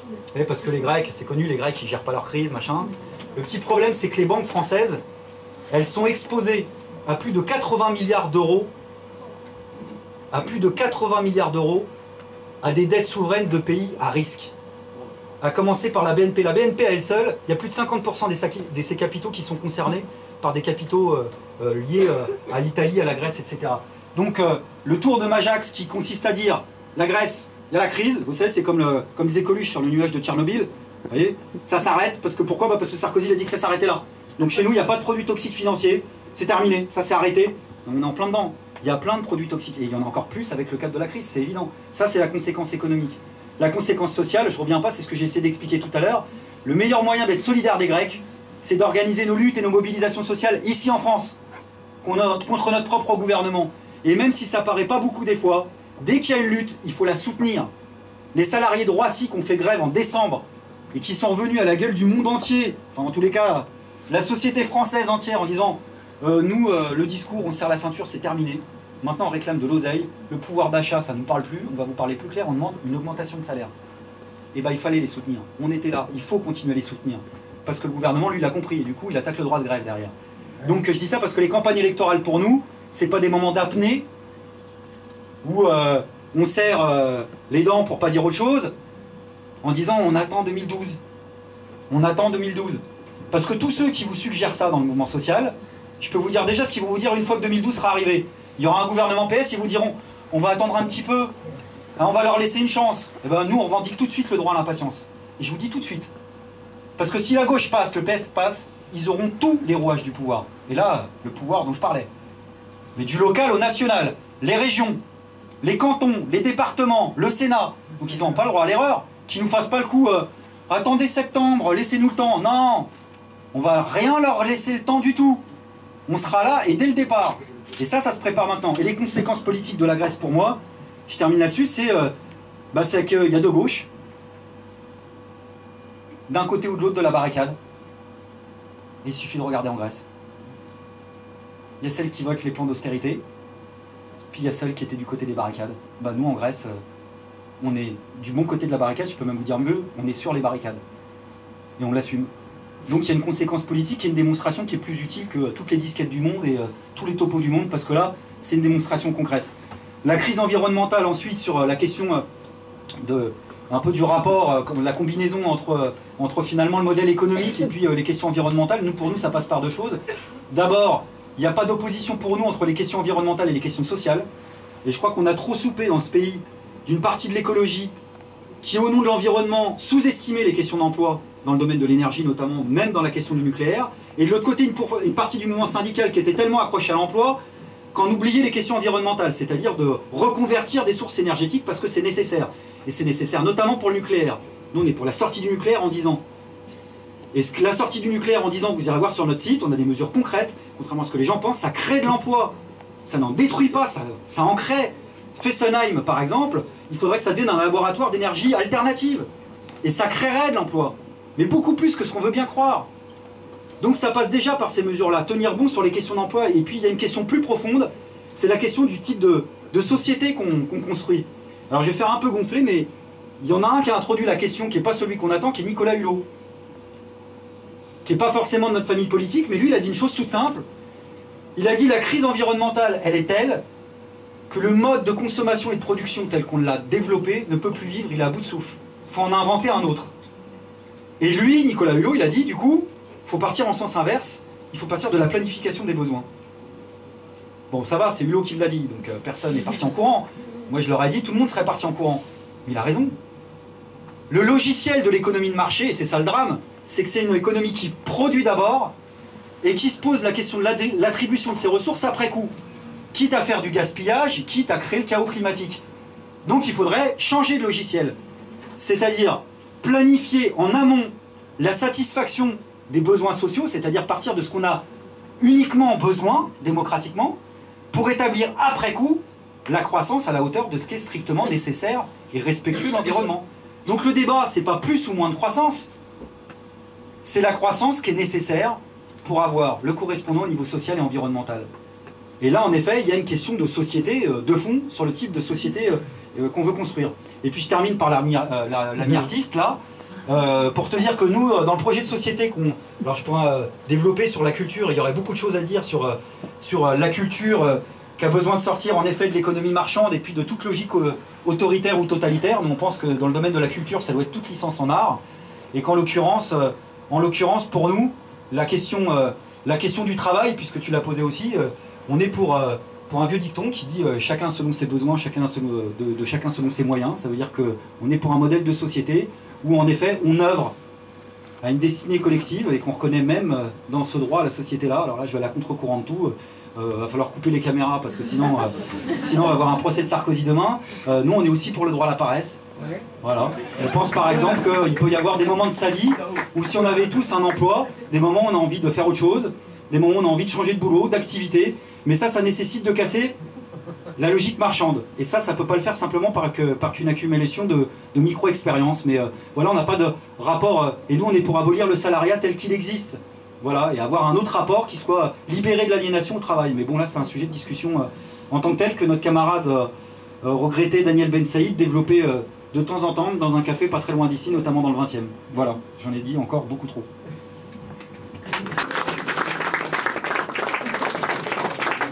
On refait tourner le micro si vous avez encore des questions. Si je comprends bien, vous ne voulez plus de sale air. Donc, eh oui, de sale air. Je me fais bien entendre. Donc, eh oui. Alors là, on en discutera, hein, tous les deux. D'accord, pas de problème. Tous les deux. Je vous dirai comment faire. De 6 mois, bon, malheureusement. Donc j'aimerais bien savoir si le NPR a participé à une mobilisation pour un référendum au niveau des nouveaux traités qui vont se mettre en place. Je pense que François Hollande, son intention est de faire, à l'image de ce qui s'est fait en 2005, laisser voter la droite. S'il veut faire ratifier le Parlement, il veut faire « Ah ben non, on était contre, mais ils vont s'abstenir, ils vont partir à la pêche. » Donc j'aimerais bien que le NPA leur mette la pression. Enfin, j'aimerais.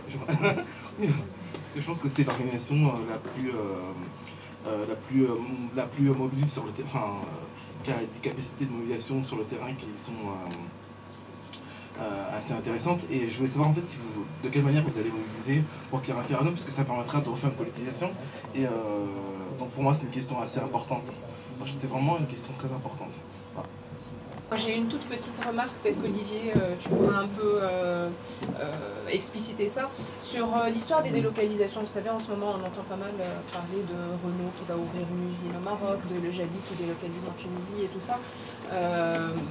Et il y a beaucoup de choses qu'on n'entend pas dans les journaux télévisés et tout ça.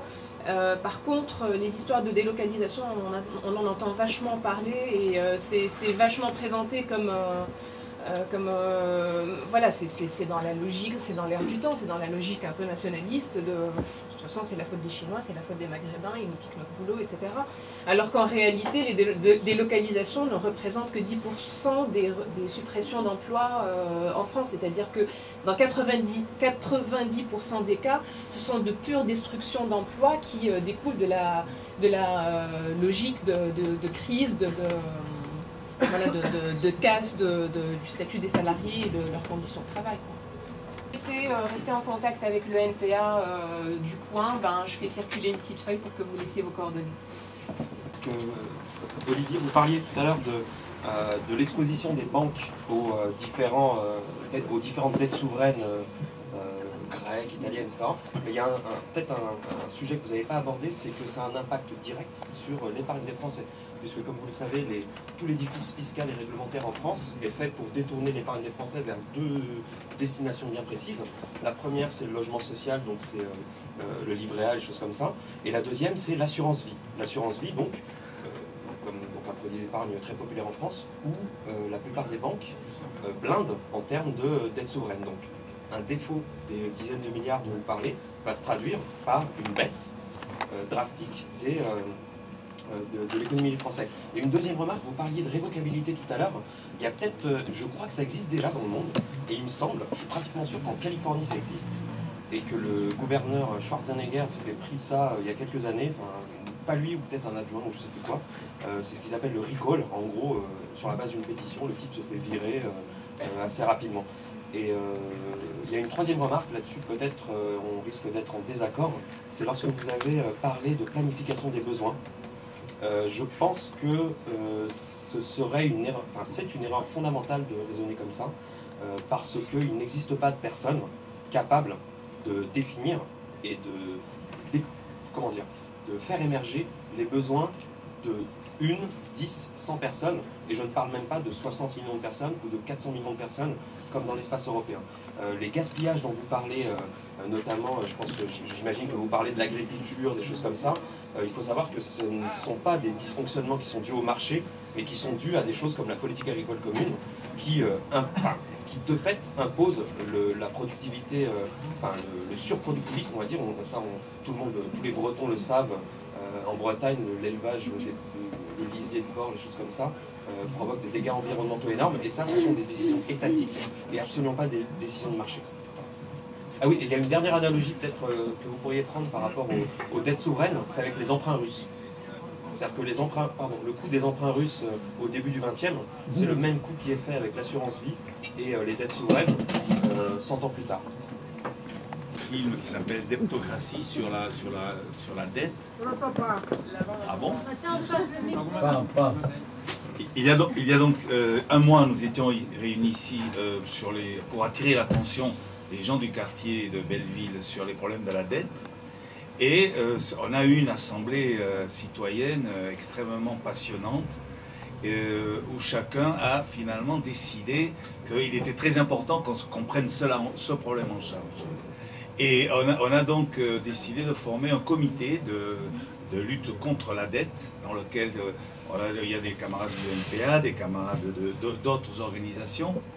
Et nous avons décidé d'aller dans les autres parties du 19e. On a été sur Crimée. Et la semaine prochaine, enfin à la fin de cette semaine, le 18, un samedi à 15 h, à Crimée, dans un endroit où il y a 4 banques et une grande concentration de population, nous allons faire une démonstration et nous vous invitons à nous rejoindre. Et en particulier, de donner votre nom également pour animer ce combat, pour donner la possibilité à la population de prendre conscience et de s'occuper de ce problème. En particulier, autour de l'hôpital de Bray et dans le quartier des Lilas, le 7 mars, on va faire aussi toujours ce collectif, un débat sur le problème de la santé et des hôpitaux et de la dette, puisque vous savez qu'il n'y a pas que l'État français qui est en train de perdre son 4A, ses 3A, il y a même les municipalités et les hôpitaux. Et les hôpitaux aujourd'hui, qui pour pouvoir investir, sont contraints d'emprunter dans des conditions où les intérêts sont extrêmement élevés. Et dans ce sens, ça crée la pénurie et la tension dans ces secteurs. Donc pour participer avec nous à ces luttes, pour nous aider également à permettre que la voix qui s'exprime autour des positions de notre camarade Olivier puisse se faire entendre plus, on vous invite à mettre votre nom et à prendre contact avec nous. Tu vois, ton parti et les syndicats. Tu vois ce que je veux dire? Parce que tout à l'heure tu parlais des autres partis, mais la relation aux syndicats, ça m'intéresse. Ça intéresse ma maman aussi. Sur la question du pouvoir, je me demandais, est-ce qu'on peut être anticapitaliste dans un seul pays? Et comment est-ce qu'on fait? Il y aura forcément des réactions. Imaginons une prise de pouvoir, comment est-ce que ça se passe au niveau européen? C'est une question qui fait forcément trembler n'importe quel bord qu'on soit. Et comme là, ça touche vraiment très profond. Vous avez parlé juste en quelques mots, donc forcément on n'explique rien avec quelques mots. Et c'est un sujet tellement fondamental qu'il faut passer des jours et des jours pour expliquer comment justement on planifie avec les milliards de limites qu'il faudrait mettre autour, et les explications qu'il y aura à faire par rapport à cette action-là, comment on planifie justement les besoins des gens, parce que planifier les besoins des gens, déjà c'est une horreur en soi. Donc comment on résout ce problème-là, voilà, bon. Sur le ciné mensuel, pardon, c'est Dégage triple con, c'est ça? Voilà. Voilà, je vous invite à le lire. Alors dans le désordre, parti syndicat, alors c'est une question épineuse, c'est une question qui est une vieille question dans le mouvement ouvrier en plus. Donc pour faire vite, pour nous il n'y a pas de rapport de subordination et de hiérarchie entre les organisations syndicales et les organisations politiques. Pour nous on voit les choses de façon complémentaire, mais en même temps dans l'autonomie, l'indépendance des organisations syndicales. Pour dire les choses clairement, on pense que les syndicats ça ne peut pas être les courroies de transmission des partis. C'est pour ça qu'ils doivent être indépendants et autonomes, parce que se regroupent là-dedans des travailleurs et des travailleuses qui peuvent être de différents partis ou qui peuvent être sans parti tout simplement, voilà, et qui se regroupent là-dedans. Mais en même temps on conteste l'idée que le syndicat s'occuperait que du social, c'est-à-dire de la rue, et puis quand les choses deviennent sérieuses, la politique, ça devient les institutions, ça devient les partis. Cette espèce de séparation arbitraire qui fait en gros, il y a la rue, il y a les institutions, nous, on la conteste. Pour nous, on doit faire une synthèse entre le social et le politique. Ça veut dire qu'on reconnaît, au même titre que des militants politiques, le fait que des syndicalistes, et quand on prend l'histoire du mouvement social ces 15 dernières années, ont pu faire de la politique, là j'entends au bon sens du terme, hein. C'est-à-dire poser des choix de société, des choix de civilisation sur la question des services publics, sur la question, sur la question de l'eau, sur la question, la question des logements, sur la question de la propriété, voilà, qui sont des questions essentielles et qu'on fait parfois vachement plus avancer le schmilblick que pas mal de partis qui étaient au pouvoir. Donc là, je dis, c'est une vieille question dans le mouvement ouvrier, puisque les rapports entre syndicats-partis, il y a des événements fondateurs qui ont essayé de symboliser ça, enfin une notamment qui s'appelle la Charte d'Amiens en 1906, qui a été interprétée par les bureaucrates syndicaux après, et il y en a des bureaucrates syndicaux, hein, qui là aussi ferait bien de retourner au boulot, ça leur ferait pas de mal de temps en temps pour voir ce que c'est que la réalité, et qui en gros on dit la Charte d'Amiens c'est une déclaration d'indépendance des syndicats vis-à-vis des partis. Il faut savoir qu'à l'époque, cette déclaration d'indépendance, elle se faisait par des syndicats qui disaient que le syndicalisme, il était révolutionnaire. Et c'était leur réponse à l'institutionnalisation des socialistes qui étaient déjà, à l'époque, des socialistes de plus en plus parlementaires.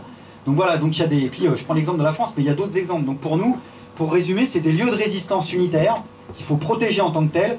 Et là, il n'y a pas de place pour le sectarisme. Donc à chaque fois qu'il y a une mobilisation unitaire, nous on le fait avec des gens, y compris des fois qui ont appris à mal nous parler, même, parce qu'il y en a qui voient ou qui ont vu le NPA partout, et qui n'aiment pas le voir. Et ben nous on leur dit on est là, voilà, il faudra faire avec. Il y en a qui sont... il y a des dirigeants syndicaux qui ont expliqué ouais, il y a des militants du NPA dans les entreprises. Bah ouais, on est devant les entreprises, ouais. On est même dedans, on est dans les quartiers populaires, il faudrait qu'on soit où voilà, on est là où on doit être. Donc nous, on revendique le droit d'intervenir aussi sur le terrain social, mais on respecte l'indépendance des organisations syndicales. Et pour répondre enfin, les militants du NPA, ils sont syndiqués. Et nous, on pense qu'il faut se syndiquer. Voilà, il y en a qui sont à SUD, il y en a qui sont à la CGT, à la FSU, il y en a peut-être parfois ailleurs, bon, mais un peu moins, voilà, on va dire. Mais ça dépend d'abord des réalités locales, surtout. Hein. Nous, on n'a pas de... Voilà, on est d'abord là où les travailleurs, les travailleuses, les précaires s'organisent aussi. On pense qu'il y a une partie des questions sociales qui ne sont pas assez prises en compte. Ça rejoint une des questions tout à l'heure par le mouvement syndical, la question de la précarité. Et nous, on a toujours poussé historiquement à ce qu'il y ait des connivences, par exemple, entre le mouvement des chômeurs et le mouvement syndical, entre le mouvement des précaires et le mouvement syndical, etc. etc. Sur le camarade qui est intervenu tout à l'heure, il y a plusieurs choses. Bon, d'abord, il y a pas mal de choses qu'on partage, en effet, sur ce que tu as dit sur l'épargne, sur la révocabilité. Bon, il y a la Californie, il y a d'autres exemples aussi, il y a Chavez. Au Venezuela, là pour le coup c'est un bon exemple. Nous on n'est pas acritique sur ce qui se passe au Venezuela, mais dans le processus bolivarien, c'est vrai que c'est un exemple concret. Il a mis dans la Constitution le fait que tu pouvais convoquer un nouveau suffrage. Et d'ailleurs, à telle enseigne que l'opposition s'en est emparée à l'époque, ils ont fait une pétition, ils ont dit on a le nombre de signatures, il ne voudra jamais qu'il y ait des élections, puis il a fait les élections. Je pense que oui, c'est quelque chose en effet qui existe et c'est pas du tout une question lunaire. Maintenant sur la question de la planification que tu poses, j'ai du mal à m'exprimer, mais nous on n'est pas pour planifier à la place des gens. Hein. C'est-à-dire que pour nous la planification démocratique, et s'il n'y a pas les deux, t'es mort. C'est une réponse à la fois au travers de l'économie de marché et au travers du productivisme. Et pour nous c'est la seule solution à ces deux travers-là, et les deux existent. Après l'exemple de l'agriculture, tu as parfaitement raison pour en prendre d'autres. Hein, je veux dire, on prend l'exemple, l'Union soviétique par exemple dans le domaine de l'écologie, je fais pas de dessin, mais on pouvait faire mieux, quoi. C'est moins qu'on puisse dire. Hein, voilà, c'est à peu près le pire. Donc comme quoi, il faut sortir du productivisme, mais aussi de l'économie de marché. Pourquoi? Parce que bien sûr qu'on peut estimer nous-mêmes, pas nous partis à la place des gens, pas nous oligarchie à la place des gens, mais nous, majorité de la population, nos propres besoins. D'ailleurs, il n'y a personne d'autre de mieux placé que nous-mêmes, en réalité, pour savoir quels sont nos propres besoins. La question qui se pose dans un quartier, on est les mieux, dans le 19e, vous êtes les mieux placés pour savoir combien d'écoles il vous faut, combien d'hôpitaux il vous faut, combien de transports il vous faut. Tu prends l'exemple de là, on parlait de la révocabilité, mais prenons l'exemple de... Mais tu as un autre exemple, là, pareil, bourré de limites, etc. Il a été extrapolé, dénaturé. Mais la démocratie participative à Porto Alegre, c'était quoi? C'était des assemblées dans les quartiers, massives, où les gens se réunissaient en disant, voilà, on estime nos besoins. Donc combien d'écoles, combien d'hôpitaux, combien de transports, combien de logements. Évidemment, c'est pas l'autarcie, c'est pas l'égoïsme, c'est pas chacun pour sa gueule. Donc qu'est-ce qu'on fait dans l'assemblée?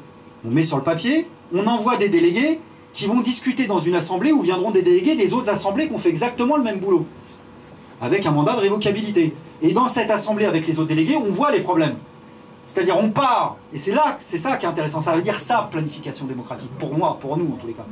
C'est on part dans la discussion des besoins, et ensuite on voit ce qu'on peut faire. C'est-à-dire comment on fait concrètement. Alors là c'est que l'exemple de la municipalité, mais il faudra le produire dans le domaine de l'économie. Comment on fait pour construire tant d'hôpitaux, tant d'écoles, tant de transports, tant de logements? Et bien tu pourrais imaginer qu'il y ait des assemblées de travailleurs qui fassent exactement la même chose, qu'on voit des délégués dans d'autres assemblées pour discuter de la même chose. Et que la production du coup soit établie en fonction des besoins. Ce qu'aurait d'abord, et qui réglerait, et là pardon, je veux dire, y compris d'un point de vue technique, je veux dire, vous prenez toutes les multinationales, ils ont des boîtes qui font des études d'impact et de consommation prévisionnelle qui sont super ciblées. Je veux dire, on a des moyens techniques, logistiques, informatiques aujourd'hui qui pourraient être mis à disposition de la majorité. Et nous, ce qu'on a toujours expliqué au NPA, mais c'est pour ça qu'une élection, c'est aussi une séquence politique où il faut discuter du projet de société. Nous, on est anticapitaliste et on veut définir, et c'est ça la marque de fabrique du NPA. Dans le NPA, il y a des militants qui vont dire que leur projet de société, ça s'appelle le communisme, d'autres qui vont dire que c'est l'écosocialisme, d'autres qui vont dire que c'est l'autogestion libertaire, peu importe la façon dont on l'appelle. Quand on discute au-delà des mots de ce qu'il faudra faire concrètement, en général, on voit qu'il y a beaucoup plus de convergence que de divergence. Mais nous, ce qu'on dit, c'est que jusqu'à présent, on a hérité de 2 types de sociétés qui ont failli et qui ont un point commun, c'est des sociétés où une minorité décide pour la majorité. Dans l'économie de marché, c'est une minorité de riches qui décide pour la majorité. Dans les économies planifiées bureaucratiquement, c'est une minorité d'oligarchie, de bureaucrates qui décident pour la majorité. La seule société dont on n'est pas hérité, qui n'existe pas pour l'instant, c'est une société où la majorité décide pour elle-même. Donc c'est vrai... Vas-y. Ah, bien sûr, mettre le micro. Porto Alegre en 1980. Donc ces gens qui disent, voilà, très bien, un hôpital, une école, etc. Est-ce que ces gens-là auraient pu faire émerger Internet, par exemple? Ma question, elle est très simple, c'est que souvent, au-delà de la planification dont tu parles, qui est effectivement ce qui se passe en réalité, ce qui devrait se passer selon moi, il y a à un moment donné un entrepreneur qui a pris un risque énorme et qui a dit tiens je vais faire Internet, ou tiens je vais faire l'iPhone, ou tiens je vais fabriquer des jeans, ou tel nouveau stylo, tu disais un stylo, c'est-à-dire que les gens n'ont pas conscience de ce besoin-là, et donc il y a un mec qui va prendre un risque. Et est-ce que dans l'univers, enfin dans le projet de société qu'il propose, est-ce qu'il y a une place pour ces entrepreneurs-là, le mec qui va prendre un risque pour proposer un truc totalement farfelu, mais qui marchera, de toute façon c'est pour sa gueule. Ah ouais. D'accord, forcément. C'est-à-dire que pour répondre à ta question, c'est la question que tu poses, c'est la question de la recherche en réalité. C'est-à-dire que nous, attends, je suis pas là en train. On va pas planifier tout sur tous les domaines. Pour nous, la planification, c'est pas une économie de caserne où on décide de tout, les besoins individuels. Et là, il faut qu'on s'entende sur une chose. Il ne s'agit pas de planifier les besoins individuels.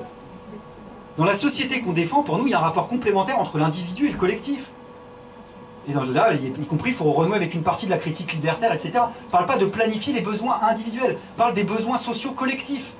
Parle de ça. Après, toi, tu parles encore d'autre chose, de la recherche, oui. Mais alors, prenons autre chose. D'abord, un mec qui veut inventer, qui crée tel ou tel truc, parce qu'il ne s'agit pas de tout décider dans le Soviet suprême et compagnie.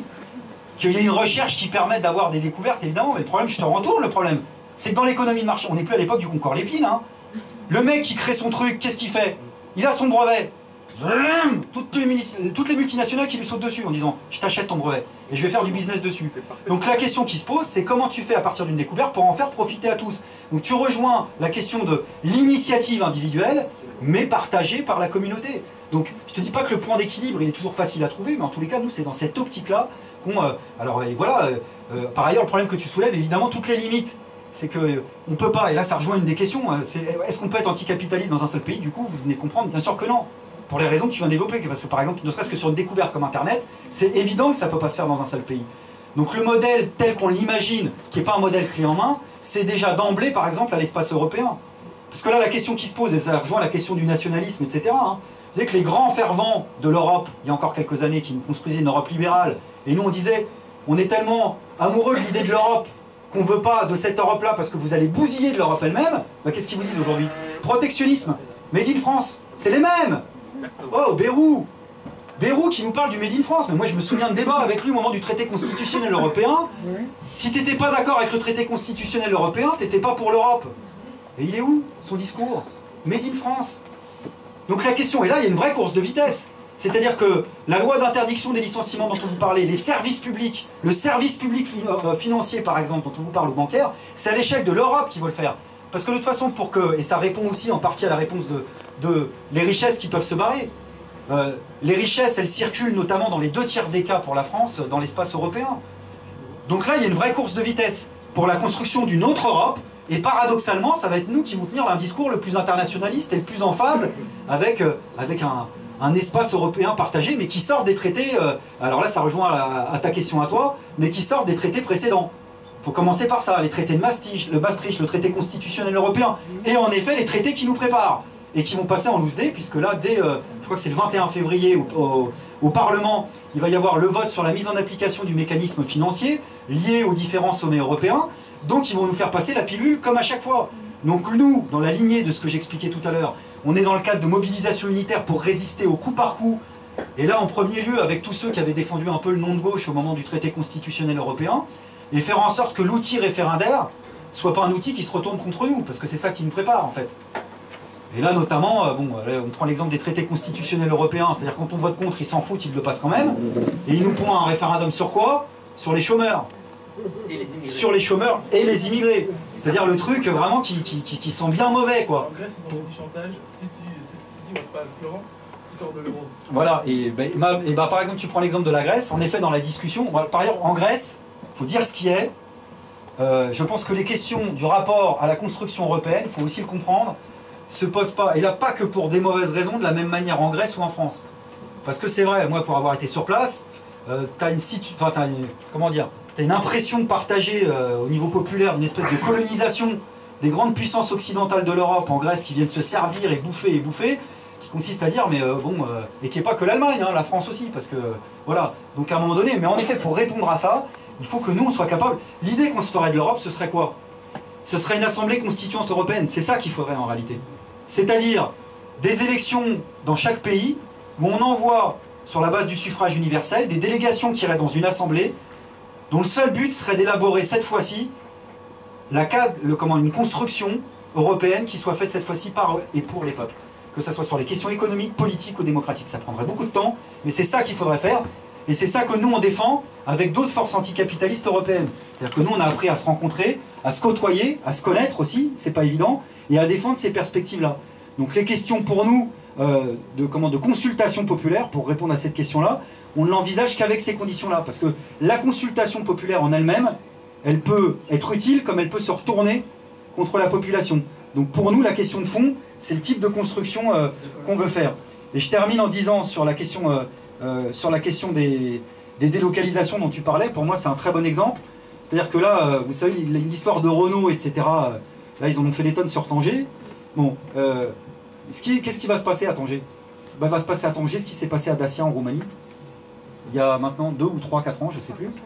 C'est que les salariés de Dacia en Roumanie, ils ont dit, parce que les travailleurs, quel que soit leur pays, au-delà des frontières, ils ont tous un cerveau. Hein. Et les travailleurs roumains, ils ont dit, mais ouais, on est capable nous aussi de regarder vers la maison mère. Ils ont dit, bah, les travailleurs de la maison mère de Renault gagnent plus que nous. Alors nous, qu'est-ce qu'on va faire? On va se mettre en grève et on va réclamer une augmentation de salaire pour gagner la même chose qu'eux. C'est ce qu'ils ont fait les salariés de Dacia en Roumanie il y a 4 ans. Et ils ont gagné une augmentation de 300 €. Et à l'époque, et c'est ça qui doit nous parler, il y a une partie du mouvement syndical qui a pris ses responsabilités, notamment les syndicalistes de la CGT de Renault, qui ont été sur place. Et là, moi ça me fait frémir parce que c'est pour ça qu'on milite. Là on a vu le visage de ce que c'est l'internationalisme. Et je vous le dis, je vous le redis, l'internationalisme, il ne faut pas le bafouer. Ça va être difficile de tenir bon là-dessus, mais il faut tenir bon. Parce que si on cède un peu sur l'internationalisme, alors on cède beaucoup sur tout le restant. Et à ce jeu-là, c'est Marine Le Pen qui remportera toute la mise. Et si le mouvement ouvrier, la gauche sociale et politique, n'est pas capable de tenir bon, ne serait-ce qu'au nom des combats qui ont été menés avant, alors on va au-devant de grandes surprises. Donc c'est pour ça que ce message-là, il faut continuer à le mener, ne serait-ce que pour justement les autres peuples qui nous regardent et qui se demandent quand même qu'est-ce que c'est que ce pays où Sarkozy peut potentiellement être de nouveau élu et Marine Le Pen est à 20%. Il faut leur montrer que c'est pas que ça chez nous. Il y a aussi autre chose. Il y a aussi plein d'espoir. Et de l'espoir, nous on voudrait aussi pouvoir en partager avec vous. Et j'espère que voilà, vous allez, quelle que soit la teneur de ce que vous ferez, mais sortir un peu de l'état de spectateurs qu'on est tous un peu devenus ces derniers mois, en regardant le téléviseur, en disant putain j'ai envie de le péter parce que j'en peux plus d'entendre toutes ces conneries à longueur de temps. Bah voilà, comme on le dit nous, souvent, même la révolte, ça ne doit pas être un plaisir solitaire. Donc il faut la partager. Il faut le partager ensemble. Parce que la révolte, mal partagée ou pas partagée, ça peut aboutir au pire. Hein. Quand on est en colère, qu'on est révolté et qu'on ne partage pas ça, on se trompe de colère souvent. Ou on pète un plomb. Et on le voit tous, hein, je veux dire, au boulot, dans les quartiers, etc. On sait ce que ça veut dire. Donner un cadre positif à la révolte, c'est aussi ça, militer. Et nous, on ne veut pas militer de façon politicienne professionnelle, je crois qu'on vous l'a suffisamment dit. Mais par contre, cet engagement-là, voilà, chez nous, c'est gratuit, sans obligation d'achat, enfin gratuit. Presque, on vous demande de payer des cotisations, je dis ça parce qu'il y a le trésorier du NPA qui est dans les parages, donc qui commence à faire la gueule. Donc c'est pas tout à fait gratuit, mais presque, en tous les cas c'est sans obligation d'achat, donc vous êtes les bienvenus si vous voulez militer avec nous. Voilà, je vous remercie.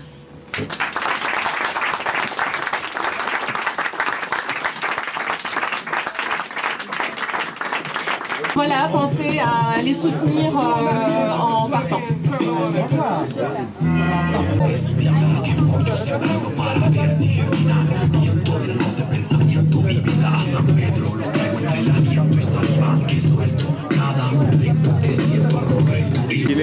Je te la ramène. Hein. Ouais, ouais. C'est bon, finalement, je me décide. Il y a des sous dedans? Bah oui, c'est la solidarité avec les postiers en grève du 92. Ah, ils sont en grève depuis des jours et des jours, ils se battent pour leur salaire et leur dignité. Et donc là, on fait une collecte. Il y a beaucoup de gens qui sont sortis, qui ont donné de l'argent à l'extérieur, ici dans la rue, pour les aider à tenir bon dans leur grève et à gagner. Voilà. Et donc voilà. Et ça fait pas trop de bruit parce qu'il y a aussi beaucoup de billets. Il y a autant de billets que de pièces parce que la solidarité a joué à fond. Bien.